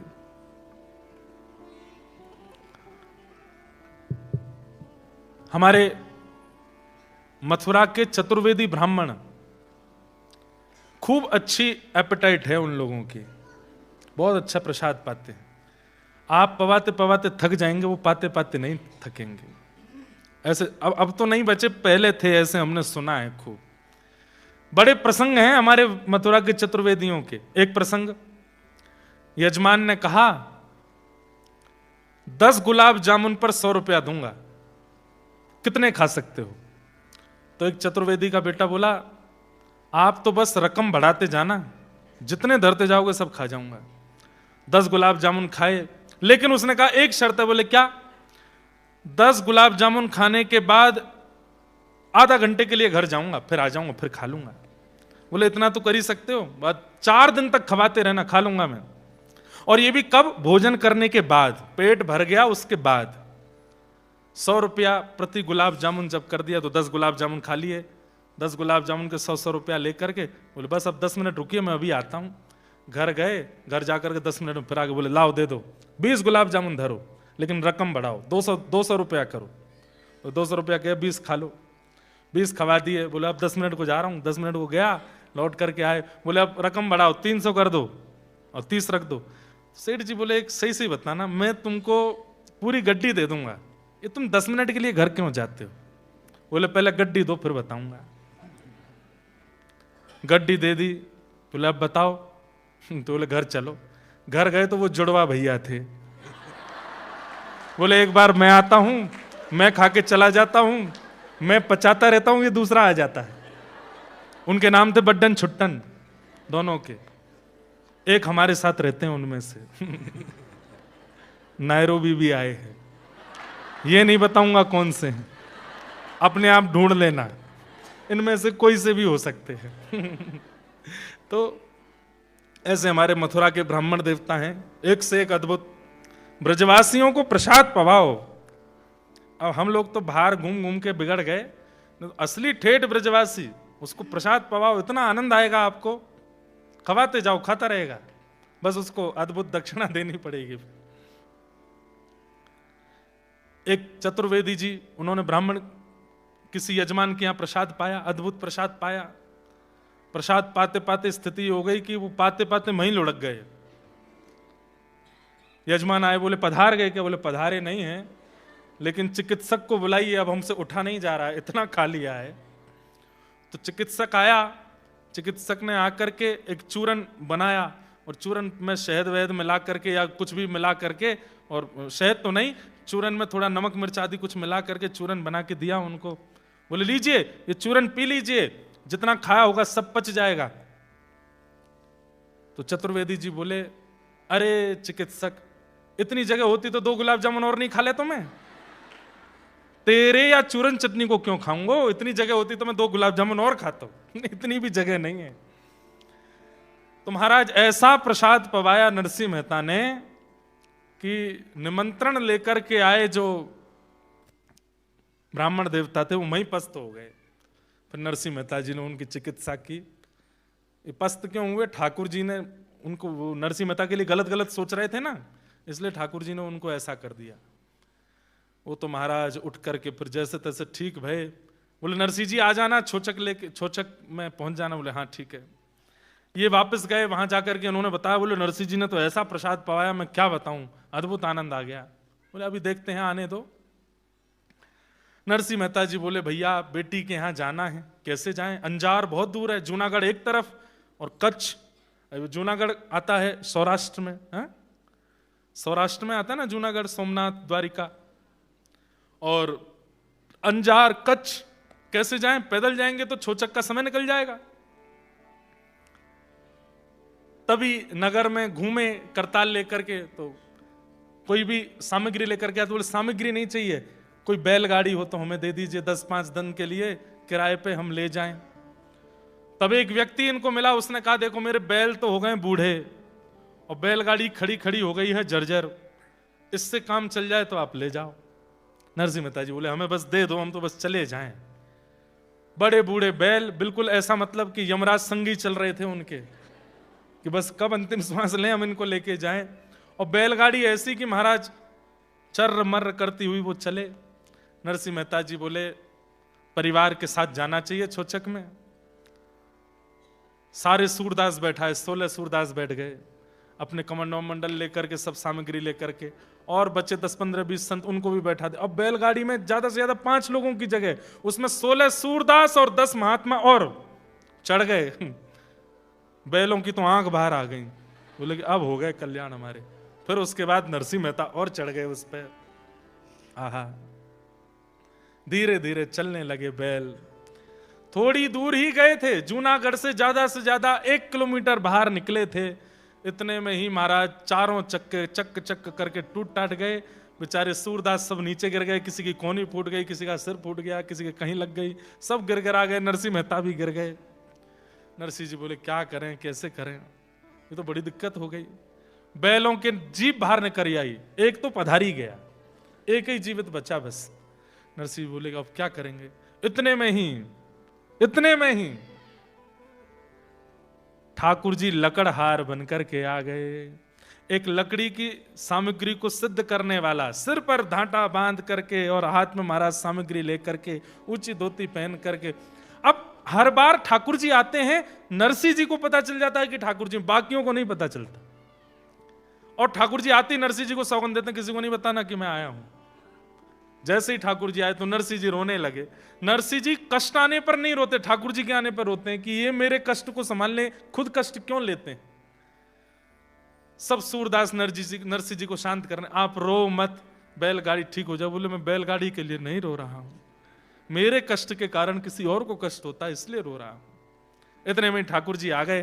ठाकुर जी आकर के बोले अरे भैया क्या हो गया, आप लोग सब दुखी लग रहे हैं। तो संतों ने बताया, बोले हमारी बैलगाड़ी टूट गई, हमको अंजार जाना है। ठाकुर जी बोले ये तो मेरा काम ही है, टूटे हुए जीवन को, टूटे हुए सामग्रियों को सिद्ध करना। लाओ अभी ठीक करता हूं। तुरंत ठाकुर जी ने ठोक पीट करके पूरी बैलगाड़ी बिल्कुल नई कर दी। वो ठोक पीट के नई क्या करी, उन्होंने पूरी बैलगाड़ी स्पर्श करी, वो हो ही गई नई। लेकिन बोले हमको दक्षिणा में एक चीज चाहिए। संत जन बोले हम पे कुछ नहीं है भैया, कमंडल हैं, चाहो तो इनको ले जाओ। बोले नहीं कमंडल नहीं चाहिए हमको। बोले तो, बोले हमको भी अंजार तक जाना है, आप अगर हमको भी इसमें बैठा लो तो बड़ी कृपा। सूरदास बोले हम तो एक दूसरे के ऊपर चढ़ के बैठे, तुम कहां बैठोगे। बोले हम अपनी जगह बना लेंगे और हम एक और आपको बढ़िया एक उपहार दे देंगे। बोले क्या आपको बैलगाड़ी नहीं चलानी, हम खुद चलाएंगे। बोले हमारे बैल भी मरने वाले हैं, बोले इनको भी मैं एक औषधि दे दूंगा, ये भी ठीक हो जाएंगे। बोले दे दो। एक औषधि जैसी निकाली, बैलों को चटाई। वो औषधि क्या थी, अमृत था वो तो। ठाकुर जी ने जैसी जीभ से स्पर्श करा, बैल तो बिल्कुल युवा हो गए, उनके कोठे निकल के आ गए, बड़े बड़े पैर हो गए और महाराज वे सबरे रहमान लगे। ठाकुर जी इतने में ही लेकर के बैठे हैं, हाथ में चाबुक और बैलगाड़ी चला रहे हैं। तीन के सारथी बने हैं ठाकुर जी। द्वापर में अर्जुन के सारथी बने हैं और कलयुग में 2 लोगों के सारथी बने हैं, और दोनों ही गुजरात के हैं, एक रामदास बोढ़ाना और दूसरे नरसिंह मेहता। इन दोनों के सारथी ठाकुर जी बने। ठाकुर जी ने तो एक बार चाबुक मारी, इतने में तो अंजार पहुंच गए। उन्होंने अपने करताल वरताल ढूंढ के कीर्तन शुरू किया ही था, इतने में ठाकुर जी बोले आ गए हो अंजार। बोले हमने तो सुना था अंजार कच्छ में है। बोले तो हाँ आ गए, कच्छ ही आ गए हम। बोले बड़ी जल्दी आ गए। बोले अब ये तो आ गए, अब आप लोग अपने अपने काम को जाओ, हम अपने घर जा रहे हैं। ठाकुर जी वहां से अंतर ध्यान हो गए। नरसिंह मेहता फिर रोने लगे, जय हो नाथ, बड़ी आपकी कृपा है। हे नाथ तेरी अपार माया, आप कितनी कृपा करते हो नाथ। तो सुनी ही रहती अदालत तुम्हारी, कृपा की न होती जो आदत तुम्हारी। ठाकुर जी की आदत है, जैसे हर किसी की आदत होती है ना, हॉबी होती है। ठाकुर जी की आदत क्या है, कृपा करना। ये उनकी आदत है, सब पे करते हैं। बस उसका कोई विशेष अधिकारी बन जाता है ना, तो उस पर कुछ ज्यादा कर देते हैं। कृपा सब पे करते हैं। नरसिंह मेहता जी को जैसे अंजार पहुंचे तो कुल पुरोहित जी मिल गए। आ गए आप। बोले हाँ जी भैया बढ़िया आ गए। छोछक लेके आए हो। बोले हाँ लेके आए। बोले क्या लाए हो। बोले माथे पे लगाने वाला गोपी चंदन, गले में पहनने वाली कंठी माला, इससे बढ़िया क्या है छोछक। और सबको जपने के लिए माला भी लेके आए हैं। जितने लोग हमारी पुत्री के पुत्र के छोचक में आए सबको चंदन लगाएंगे, गले में कंठी माला पहनाएंगे, नाम जपने के लिए माला देंगे, इसी से जीवन उद्धार होगा। इससे बढ़िया छोचक कोई हो सकता है। नरसिंह मेहता जी को नगर के बाहर एक फूटी सी धर्मशाला में रहने के लिए व्यवस्था दे दी। यहां पुत्री को पता चला तो पुत्री पहले ही गुपचुप तरीके से अपने पिता से मिलने गई। नरसिंह मेहता जी को जाकर के हृदय से लगा लिया। पिताजी आप आ गए? हाँ पिताजी, मैं जानती हूं आपका स्वभाव कैसा है, आप बिल्कुल अपने पास धन संपत्ति नहीं रखते, लेकिन मैं मानती हूं कि शायद मेरा मान बढ़ाने के लिए आप कुछ तो लाए होंगे। हाँ बेटी लाया हूं ना। क्या लाए हैं? वो तेरे सास के लिए, ससुर के लिए, देवर के लिए, ननद के लिए, संबंधियों सबके लिए चंदन लाया हूं, सबके लिए कंठी माला लाया हूं। अरे ये कंठी गले में रहेगी, चंदन सिर पर रहेगा, प्राण निकलेंगे सीधे वैकुंठ जाएंगे। और जपने के लिए माला लाया हूं बेटी। ये जीवन में इतने सारी संपत्ति लेकर के, खेल खिलौना लेकर के क्या करेंगे? इससे बढ़िया चोचक हो सकता है? पुत्री रोने लगी। आप अच्छे हैं पिताजी, पर समाज अच्छा नहीं है। वो कैसे समझेंगे आपकी इस भावना को? आप अपनी भक्ति भाव से सब कर रहे हैं, पर समाज संसार में कुछ ऐसा भी करना पड़ता है जहां दिखावा जिसको कहते हैं। उसके लिए पिताजी कुछ कर, मुझे था कि आप कोई व्यवस्था करके लाएंगे, इससे तो आप ना आते तो अच्छा था। मैं 4 बात सुन लेती कि तेरा पिता निमंत्रण के बाद भी नहीं आया, मुझे चलता, लेकिन अब आप आकर के भी कुछ नहीं करके जाएंगे तो मेरे को बहुत सुनना पड़ेगा। मुझे ये लोग मारने ना लगे पिताजी, मुझे अपने मार पिटाई आदि इनकी कोई चिंता नहीं, पर भरे सभा में कहीं आपका अपमान ना करें। आप चंदन लगाते घूमेंगे, गले में कंठी पहनाएंगे, या आपका अपमान निश्चित करेंगे पिताजी। नरसिंह मेहता जी बोले, अभी हमने एक प्रसंग सुनाया नहीं है, नानी बाई का जब ब्याह हुआ था तब भी ठाकुर जी आए थे और आकर के सब दहेज दिया था। तो नानी बाई को नरसिंह मेहता बोले, नानी एक बात बता, अपना विवाह याद है तुझे? बोले हाँ। मेरी सामर्थ्य थी इतना अच्छा विवाह करने की? बोले नहीं। कैसे हो गया? सांवरिया सेठ की कृपा। तेरे भाई सांवलदास, उसकी बारात देखी थी? पूरे विश्व में दिखावे के लिए ऐसी बारात नहीं निकली होगी, मेरी सामर्थ्य थी। बोले नहीं। किसने किया? द्वारिकाधीश। वो तो आपके यजमान आए थे, कोई यजमान नहीं था। हर बार ठाकुर जी ही आते हैं यजमान बन करके। तेरे विवाह में सब कुछ करने के लिए ठाकुर जी आए। अरे वो तेरे भाई बन करके आए थे, तेरे रिश्तेदार बन के आए थे, तुझे उन पर भरोसा नहीं है? मैं चंदन लाया हूं, मैं तुलसी कंठी माला लाया हूं, इन सबसे समाज में क्या? अरे तू ठाकुर जी पे भरोसा रख, वो सब करेंगे, उन पर विश्वास रख।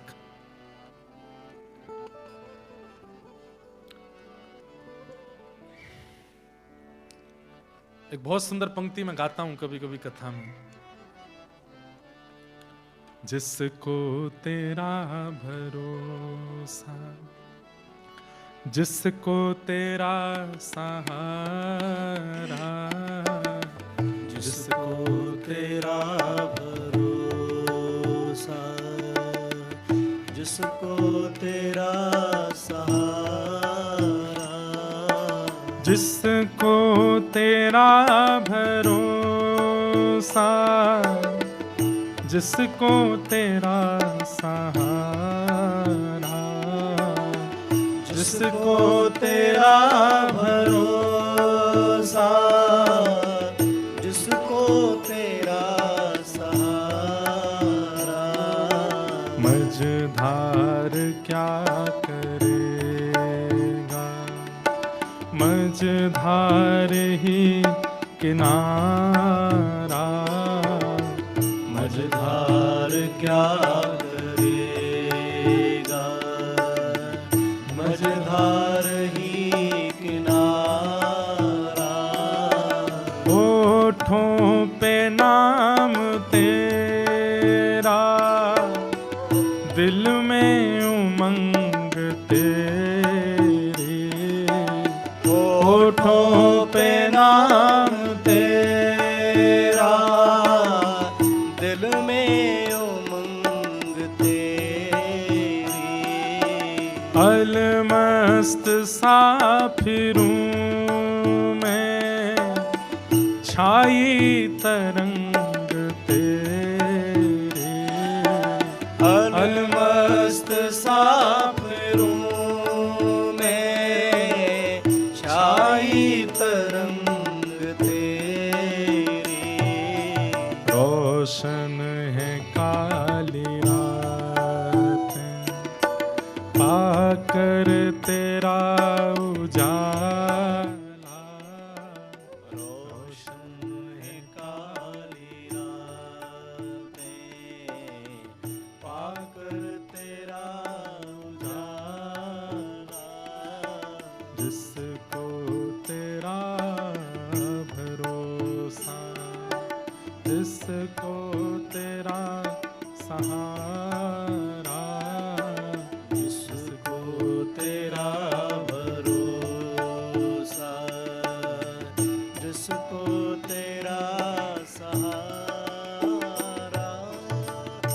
लाली अपने भाई पे भरोसा कर, ठाकुर जी सब मंगल करेंगे, तू निश्चिंत होकर के जा, अपने पुत्र के उत्सव को मना, मैं आऊंगा।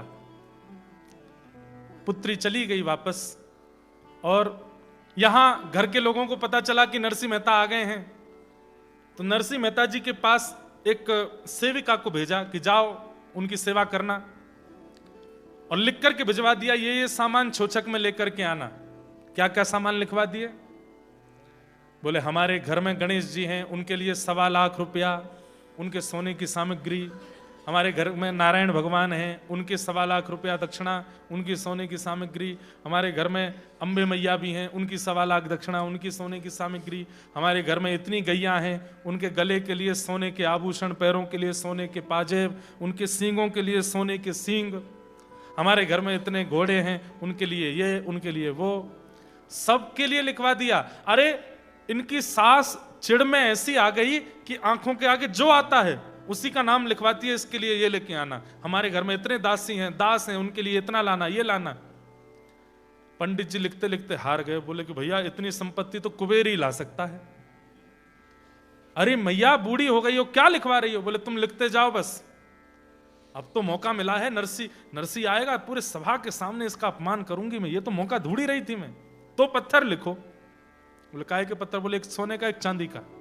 बोले पत्थर का क्या करोगी? बोले एक पे बैठूंगी, उस पे बैठ के नहाया करूंगी, और चांदी के पत्थर से अपने पैर घिसा करूंगी। पत्थर भी लिखो। नरसिंह मेहता के पास पत्र लेकर के एक दाई मां लेकर के वो पत्र गई। नरसिंह मेहता की भोजन आदि की कोई व्यवस्था उन्होंने करी नहीं थी। गरम तपता खोलता हुआ पानी लेकर के गई थी स्नान के लिए। नरसिंह मेहता ने स्पर्श किया, बोले तो बहुत गर्म पानी है, सब सूरदास बेचारे जल जाएंगे। उन्होंने कहा आप तो बहुत बड़े भक्त हो ना, मेघ मल्हार राग गा दो, बारिश हो जाएगी। ऐसा कोई राग गाओ, वर्षा का राग, वर्षा ऋतु का राग, अपने आप बादल आ जाएंगे आकाश में, नहा लेना उसी में। नरसिंह मेहता बोले आपकी बड़ी कृपा, आपने याद दिलाया। नरसिंह मेहता ने जैसे ही गाना शुरू किया, बरसन लागे मेघ चहु दिश, जैसे ही आकाश से झरझर करके जल बरसने लगा। नरसिंह मेहता ने जैसे ही गाया, काले काले बादलों ने आकर के महाराज पूरे आकाश को घेर लिया। नरसिंह मेहता सब सूरदासों को, संतों को लेकर गए, बोले यही है। क्या है?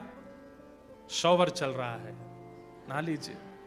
सबको नवाया धुवाया, आनंद हुआ। लेकिन यहां तो नहा धो करके सब तिलक स्वरूप, इतनी वर्षा हुई, इतनी वर्षा हुई, इतनी वर्षा हुई कि पूरे अंजार में पानी पानी हो गया। और तो और क्या कहें, नानी बाई की जेठानी, जेठानी समझते हैं? नानी बाई की जेठानी मतलब उनके पति के बड़े भैया की वाइफ, वो जेठानी उस पानी में डूब के मर और गई, इतनी वर्षा हुई।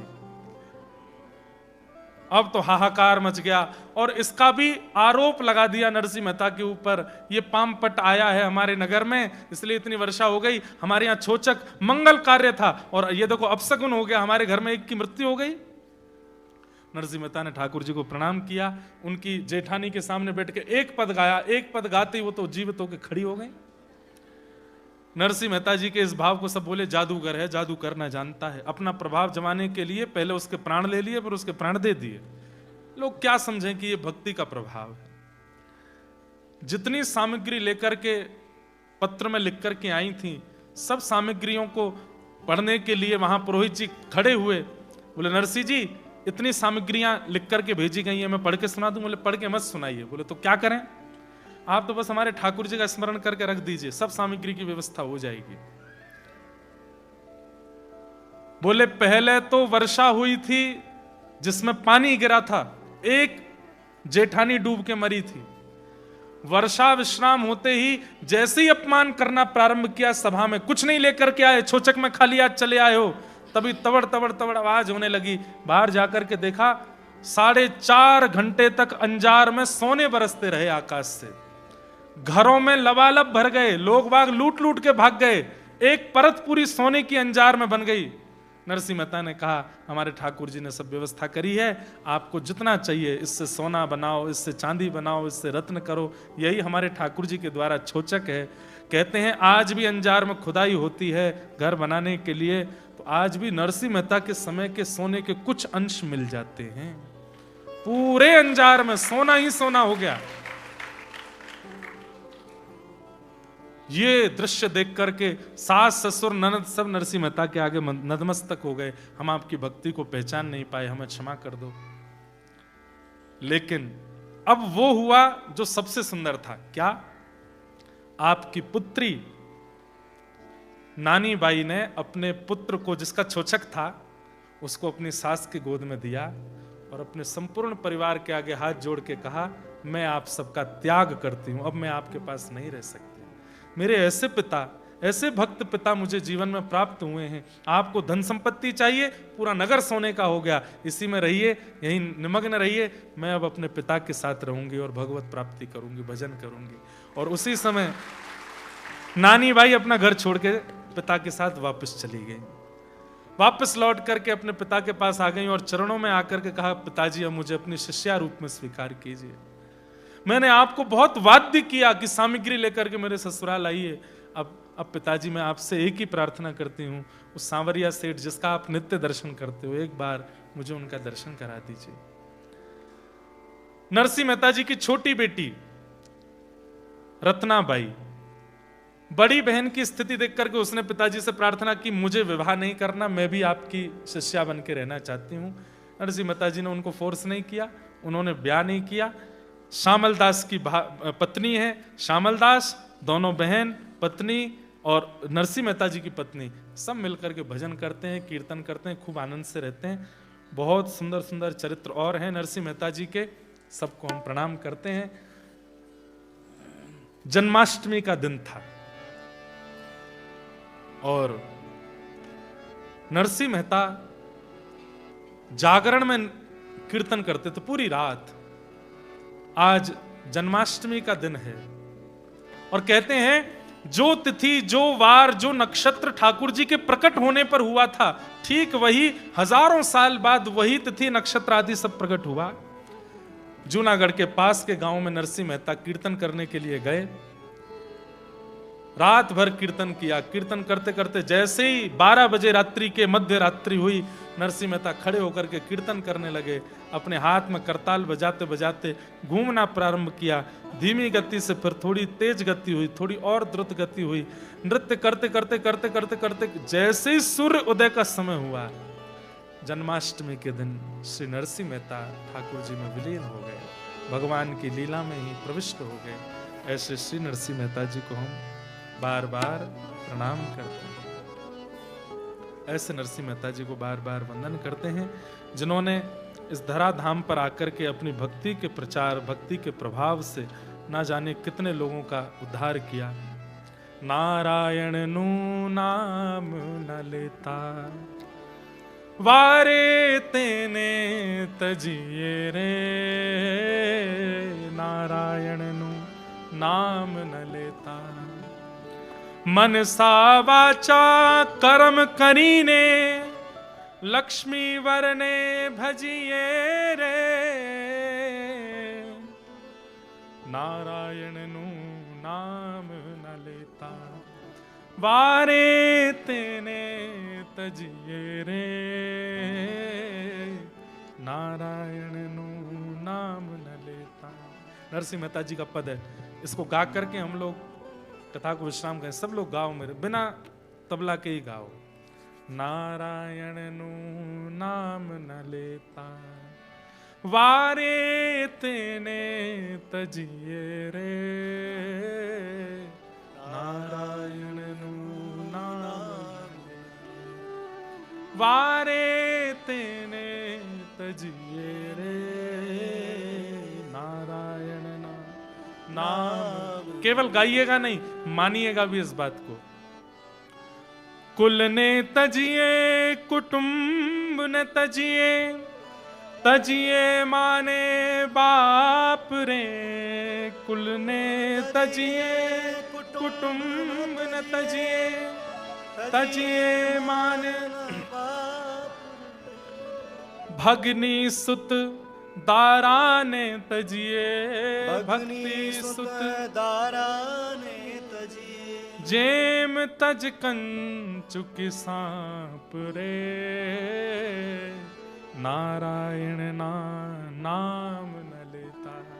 जो ठाकुर जी का नाम ना लेता हो, जिसकी जीभ पर भगवान नाम ना आता हो, कथा में बुलाया, आपने कहा कि चलो कथा हो रही है हमारे साथ चलो, और उसने कहा नहीं हमारा मन नहीं है, छोड़ दीजिए उसको, त्याग दो, ब्लॉक कर दो इसी वक्त उसको, फेसबुक, इंस्टाग्राम, व्हाट्सएप सब जगह से खत्म हमारे संबंध। जो ठाकुर जी का नहीं वो हमारा नहीं। भैया देखो, संसार में हम सब लोग आए हैं, अपने अपने कर्म बंधनों में बंध करके आए, लेकिन हम सबकी गति नारायण है, हम सबकी गति हरि है। इसको भूला मत कीजिए। धन कमाइए, संपत्ति कमाइए, वैभव कमाइए, जो चाहिए वो करिए, पर इस बात को भूलिए नहीं कि हमारी अंतिम गति नारायण है, हरि है, कृष्ण है। उनकी प्राप्ति करना हमारा मुख्य उद्देश्य है, और उसमें केवल मैं इतना करूं, मैं उसका त्याग कर दूंगा जो हरि को नहीं बचता। नारायण नाम न लेता। बंधुओं, नरसिंह मेहता इतने प्रिय हैं ठाकुर जी को। वामन बार भगवान जूनागढ़ आए, अभी हमने तो 4-5 ही सुने हैं, वामन पूरा करने के लिए तो वामन दिन की कथा होगी, पर मैं ये वचन दे के नहीं जा रहा हूं। मैं पिछली बार 5 दिन बोल गया था, तो 5 दिन वामन दिन तो नहीं रुक पाऊंगा मैं नैरोबी में। वैसे ऐसा नहीं है कि यहाँ अच्छा नहीं, बहुत अच्छा लगता है। हम ऑस्ट्रेलिया भी गए हैं, अमेरिका भी गए, कनाडा भी गए, पर विदेश में हमको नैरोबी में जैसी शांति मिली वैसी सब जगह नहीं मिली। सब जगह बहुत अच्छा है। ऑस्ट्रेलिया में तो रिकॉर्ड बना था, 13,000 वैष्णव आए कथा में, 13,000 ऑल ओवर ऑस्ट्रेलिया में मिला करके। मतलब सिडनी में 5,000, मेलबर्न में 3,000, कैनबरा में 1,500, सब जगह इतने वैष्णव आए। लेकिन फिर भी एक जो यहाँ के वातावरण में, यहाँ के लोगों में थोड़ी शांति है, वो शांति का अनुभव और जगह, बहुत जगह नहीं हुआ, यहां हुआ। इसलिए बामन दिन का भी कभी बनेगा, 10, 15, 20 साल बाद तो करेंगे। बामन दिन करेंगे तो ही बामन बार ठाकुर जी की जूनागढ़ आने की लीला पूरी हो पाएगी। कितनी बार ठाकुर जी जूनागढ़ आए, अभी 3 दिन में हमने कितनी बार ठाकुर जी को प्रकट किया होगा, ज्यादा से ज्यादा 5-6 बार। बामन बार भगवान आए जूनागढ़। कितना प्रेम करते हैं ठाकुर जी नरसिंह से। कलिकाल में आज से लगभग 50-60 साल पुरानी घटना है, किसी मंच पर नरसिंह मेहता जी का एक शो हो रहा था, नरसिंह मेहता जी का चरित्र दिखाया जा रहा था। थिएटर बोलते हैं ना, थिएटर चल रहा था, और वहां पर एक व्यक्ति नरसिंह मेहता बनकर के करताल हाथ में लेकर के बस ऐसे ही गा रहा था, कृष्ण कृष्ण कहता उद्धव, प्राण मारा जाए रे, कृष्ण कृष्ण करता। ये भी नरसिंह मेहता जी का पद है। हमारा जाए रे। अभी बड़ोदरा में कथा थी जनवरी में, तब मेरे पास था, मैंने गाया था, अब ढूंढना पड़ेगा। बहुत अच्छा पद है। गा रहे थे मंच पर, और मंच पर गाते गाते वो नरसिंह मेहता जी के जो पोशाक जिसने पहन रखी थी, नरसिंह मेहता जी की तरह करताल बजाते बजाते वो उसी भाव से सांवरिया सेठ को पुकार रहा था जैसे पुकारते थे, लेकिन बस वो नरसिंह मेहता जी की पोशाक में था, भाव नरसिंह जी जैसा नहीं था। कहते हैं कि उस सभा में जो थिएटर देखने आए थे उनमें सबसे पीछे ठाकुर जी प्रकट हो गए, और प्रकट होकर के नेत्र सजल होकर नरसिंह को देखने लगे। अरे मेरा नरसिंह तू रो क्यों रहा है, मैं आ तो गया यहाँ पे। इतने में ही पर्दा लग गया और वो जो थिएटर था वो विश्राम हो गया। सब उठ के जाने लगे, ठाकुर जी व्याकुल हो गए, मेरा नरसिंह कहाँ चला गया, अभी तो यहीं खड़ा था, कहाँ चला गया। वो जो नरसिंह बना था वो बैक स्टेज जाकर के आयोजकों से लड़ रहा था, मेरी 1500 में डील हुई थी, आप 1000 क्यों दे रहे हो, 1500 दो। बात सुनिएगा पूरी। आयोजकों ने उसको 1500 दिए तो बहुत जल्दी में था, उसकी पत्नी ने कहा था जल्दी आना, तो कपड़े भी चेंज नहीं किए, नरसिंह मेहता की पोशाक में ही घर जा रहा था। ठाकुर जी ढूंढ रहे थे थिएटर के बाहर, असली घटना है, कहां है नरसिंह। तभी दिखा, ओ वो जा रहा, आगे आगे वो नरसिंह का रोल करने वाला व्यक्ति जा रहा था, एक्टर जा रहा था। तभी उसको चंदन की सुगंधी, नूपुरों की ध्वनि सुनाई देने लगी। उसको लगा मेरे पीछे कोई चल रहा है। पीछे मुड़ करके जैसे ही देखा, नेत्र सजल हैं, शंख चक्र गदा पद्मधारी द्वारिकाधीश सांवरिया सेठ खड़े हैं, भुजा पसार करके खड़े। अरे मेरे नरसी, तू रो क्यों रहा था? मैं तुझे देखा, तू वहां रो रहा था, चला जल्दी मेरे हृदय से लग जा। वो व्यक्ति दौड़ के हृदय से लग तो गया, पहचान तो गया कि ये परमात्मा है, पर उसने तुरंत कहा, नाथ मेरा नाम तो ये है, मैं नरसी नहीं हूं, मैं तो केवल उनका अभिनय कर रहा था। ठाकुर जी ने तुरंत दूर किया, अभिनय कर रहा था, और इतना कह के ठाकुर जी अंतर ध्यान हो गए। उस व्यक्ति ने मन में विचार किया, कितना प्रेम करते हैं ठाकुर जी नरसी से कि आज मैं उसका अभिनय कर रहा हूं, उसकी जैसी पोशाक पहन करके, पैसों के लिए ऐसी पोशाक पहन के घूम रहा हूं। ठाकुर जी तब प्रकट हो गए। यदि मैं वास्तव में नरसी जैसा चरित्र जीवन बना लूं तो ठाकुर जी प्रकट नहीं हो जाएंगे। आज भी ठाकुर जी आने को तैयार है, कोई नरसी बने तो सही। नरसी केवल एक ही बात कह रहे हैं, नारायण नाम न लेता, वारे तेने तजिए रे, नारायण नाम न लेता।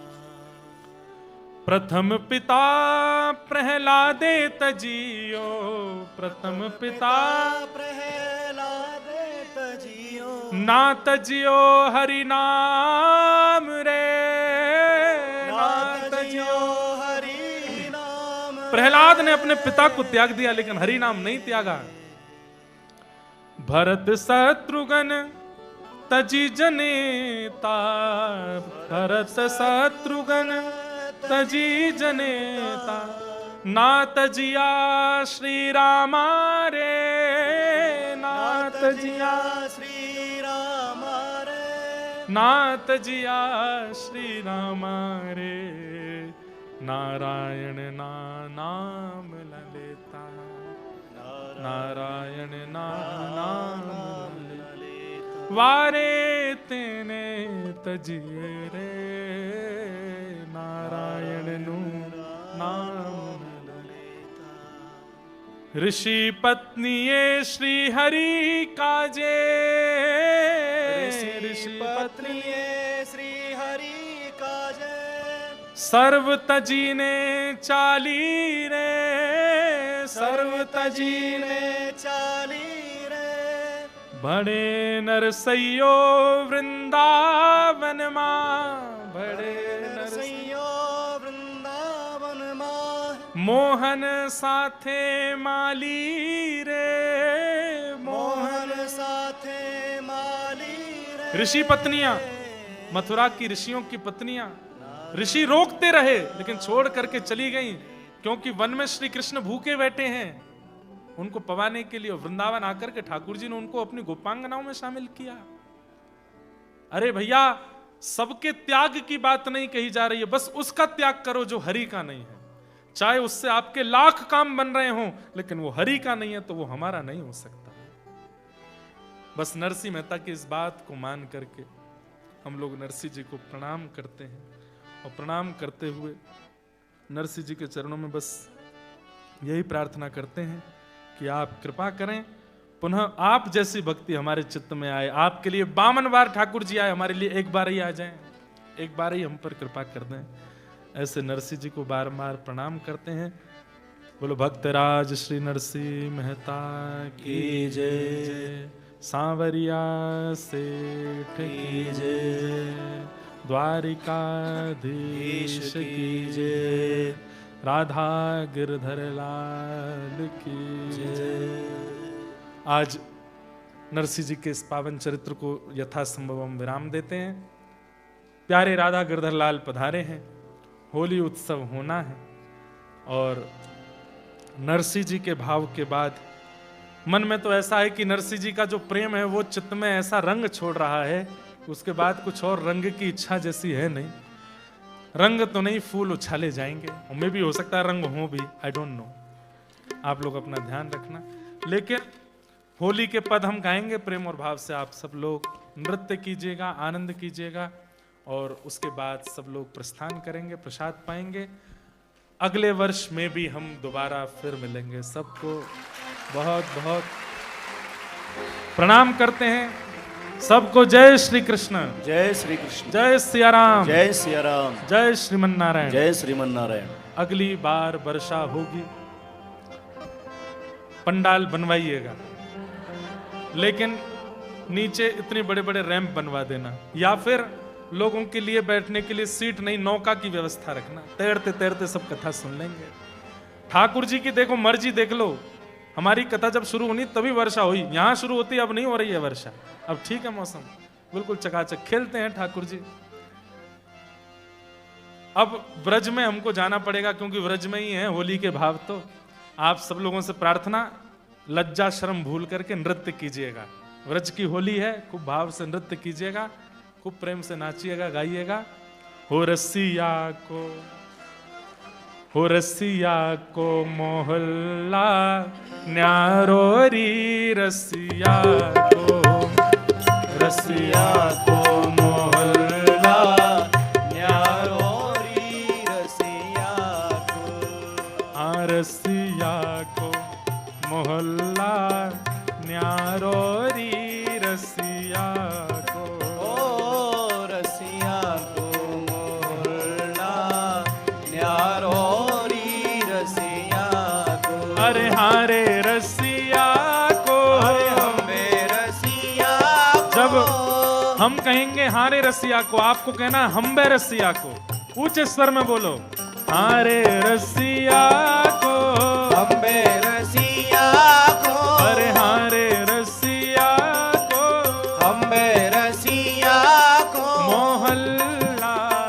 न्यारो री, रसिया को, रसिया को मोहल्ला न्यारो री, रसिया को, ओ रसिया को मोहल्ला न्यारो री, रसिया को। बलहोरी के रसिया की। जाहो।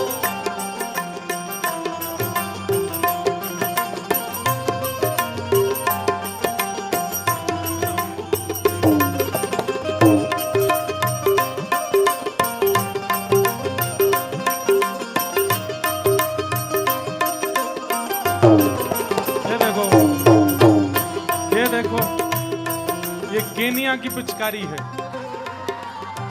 अफ्रीकन पिचकारी है। बच्चों के तो जैसे देखो, ओ भैया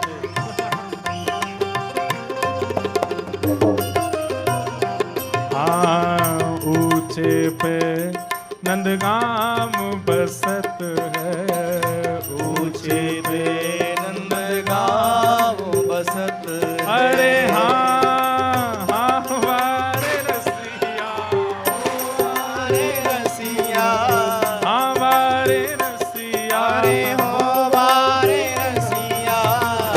ऊंचे पे नंदगाम बसत है, ऊंचे पे नंदगांव बसत है। जहाँ आड़ो है वंशी वारो, ओ यहाँ ठाणो है वंशी वारो नाना। एक बात सुनो, हमारी ब्रज की पिचकारी ज्यादा से ज्यादा आंख पे लगेगी, नाक पे लगेगी, ये पिचकारी तो उड़ा ही देगी आपको। वाह, जहाँ आड़ो है वंशी वारो, ओ यहाँ ठाणो है वंशी वारो।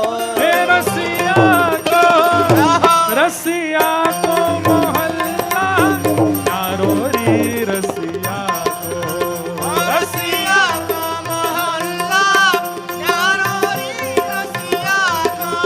हे रसिया को मोहल्ला न्यारो री, रसिया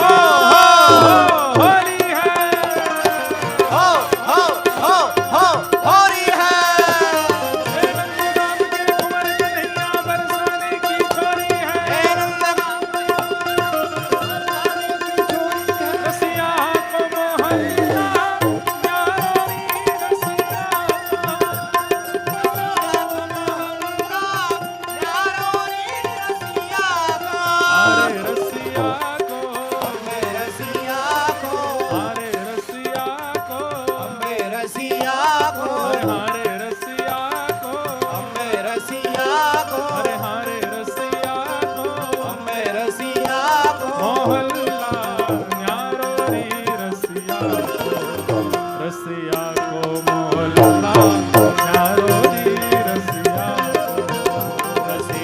को मोहल्ला न्यारोरी बलहोरी के रसिया की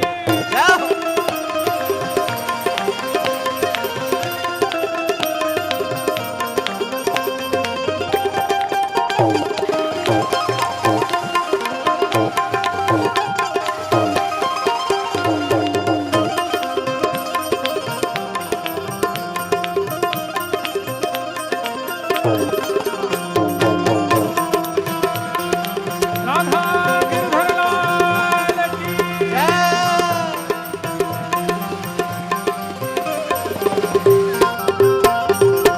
बरसाने आकी भैर सगाई बरसाने आकी भैर सगाई बरसाने आकी भैर सगाई बरसाने आकी भैर सगाई अरे हमारे रसिया अरे हो वारे रसिया हमारे रसिया अरे हो वारे रसिया बरसाने आकी भैर सगाई बरसाने आकी भैर ये सगाई तो श्यामा को है घरवारो ये तो श्यामा को है घरवारो ये तो नाना राधा जू को घरवारो राधा जू को घरवारो ए रसिया को देखो एक मिनट रुको सब लोग एक मिनट रुकिए दोनों भुजा उठाओ ये नैरोबी वाली होली नहीं खेलो ब्रज वाले बनो ब्रज वाले और भुजा उठा के ऐसे अंगूठा करो और ये एक आगे एक पीछे हाँ ऐसे नाचते हैं हमारे ब्रज में हाँ रे रसिया को हमें रसिया को अरे रसिया को हमें रसिया को अरे होली के रसिया को हरे रसिया को अरे रसिया को हमें रसिया को मोहल्ला न्यारोरी रसिया रसिया को मोहल्ला न्यारोरी रसिया को। रसिया को मोहल्ला न्यारोरी रसिया को जाओ।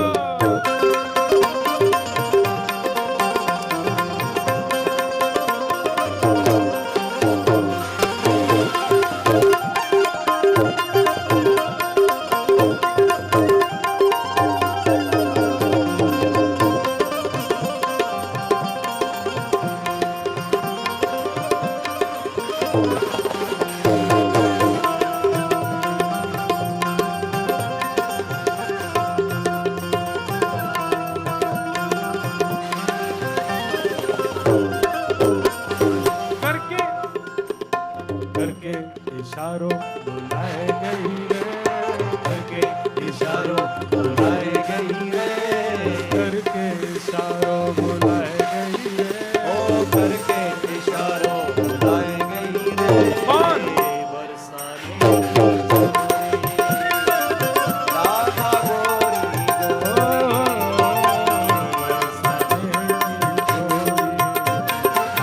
राधा गोरी को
हम आप लोगों को देख के मन तो हो रहा है कि हम भी खेलें आपके साथ, पर इतनी रूखी वाली होली हम नहीं खेलते। हमें तो ने कस के बढ़िया से खेली जाए, वहां में आनंद आवे। एक जोर से गाओ। बरसाने की छोरे राधा गोरी बरसाने की छोरी राधा गोरी गोरी। जो कान्हा मेरो नाम न जाने, जो कान्हा मेरो नाम न जाने, जो कान्हा मेरो नाम न जाने, जो कान्हा मेरो नाम न जाने, ओ मेरो नाम न जाने, मेरो नाम न जाने। हम सुनो, नीचे तो नहीं आएंगे, यहीं से खेलेंगे, ठीक है? सब लोग प्रेम से भाव से गाना। हमारी जगह यादव प्रभु नीचे चले जाएंगे, इनको उछाल देना ऊपर। जो कान्हा मेरो नाम न जाने, जो कान्हा मेरो नाम न जाने, जो कान्हा मेरो नाम न जाने, जो कान्हा मेरो नाम न जाने, जो कान्हा मेरो नाम न जाने। ओ जो कान्हा मेरो नाम न जाने। कहाँ नाम है? कहाँ नाम है? ठाकुर जी को बताओ कहाँ नाम है? ओ राधा रंगीली बताए गई रे, राधा रंगीली बताए गई रे, ओ राधा रंगीली बताए गई रे, राधा रंगीली बताई गई रे। सारे बच्चे इधर आओ, everyone, all childrens come here. कौन? यहाँ आओ, हमारे पास आओ। और जैसे हम कहें बरसाने की छोरी, you have to dance, okay? Not dancing, you have to jump, okay? ओ राधा रंगीली बताए गई रे, राधा रंगीली बताई गई रे। कौन? बरसाने राधा गोरी, ओ बरसाने की छोरी नीचे वाले भी जंप करो। देखो, पिछली बार कथा हुई थी, वो फर्स्ट सेकंड फ्लोर पे था, तो वहां उछलने में डर था। ये तो ग्राउंड फ्लोर है। मुट्ठी बांधो और जोर जोर से सब लोग जय राधे राधे, राधे राधे राधे जय राधे राधे राधे राधे राधे राधे राधे राधे जय राधे राधे जय राधे राधे जय राधे राधे राधे राधे जय राधे राधे। बरसाने की छोरे राधा गोरी बरसाने की छोरी राधा गोरी गोरी। बरसाने की छोरी राधा गोरी बरसाने की छोरी राधा गोरी। बोलो वृषभानु दुलारी की जय। बधाई हो। श्यामा हृदय कमल सो प्रगटो, श्यामा हृदय कमल सो प्रगटो, श्री राधा हृदय कमल सो प्रगटो, राधा हृदय कमल सो प्रगटो, और श्याम हृदय कुमार वृंदावन मेरो वृंदावन,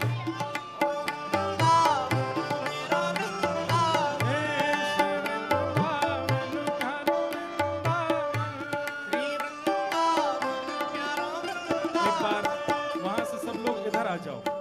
हाँ, वो लाल जी दिख नहीं रहे ना, असली होली के रसिया तो वही हैं। इन्हीं से प्रार्थना कीजिए, यही हमको नैरोबी लेके आते हैं। ओ जिनकी कृपा से है रस प्रगटो वृंदावन अभिराम, जिनकी कृपा से है रस प्रगटो वृंदावन अभिराम। हे हम सबको मिलवावे वारो, हम सबको मिलवावे वारो, यह आनंद करवावे वारो, यह आनंद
राधे राधे ऐसी हो कि लाल जी को अगली साल लगे कि भाई हाँ लाना चाहिए यहाँ पे। तो इतनी ये ओ में इतनी जोर मत लगाओ, राधा राधा में जोर लगाना। हाँ, जय राधे राधे राधे राधे राधे राधे जय राधे राधे राधे राधे राधे जय राधे राधे श्री राधे राधे जय राधे राधे श्री राधे राधे जय राधे राधे श्री राधे राधे जय जय श्री राधे जय जय श्री राम जय जय श्री राम। बोल वृंदावन बिहारी लाल की। हो गए पूरो, चलो अपने अपने घर को जाओ, सब लोग जाओ। जगन्नाथ ऐसे नहीं, जगन्नाथ जी की तरह, जगन्नाथ चक्कानैन जगन्नाथ। उद्धव उद्धव, ओ भैया छोटे उद्धव यहाँ आओ, सब लोग वहां लाल जी के आगे से ऐसे हो जाओ, उनको देख के गाओ। हे जगन्नाथ चक्कानैन जगन्नाथ चक्कानैन नीलाचल वारे तू न संभाले तो हमें कौन संभाले हो। हे जगन्नाथ चक्कानैन जगन्नाथ चक्कानैन नीलाचल वारे तू न संभाले तो हमें कौन संभाले हो। हे मेरी ये नैया है अब तो तेरे हवाले।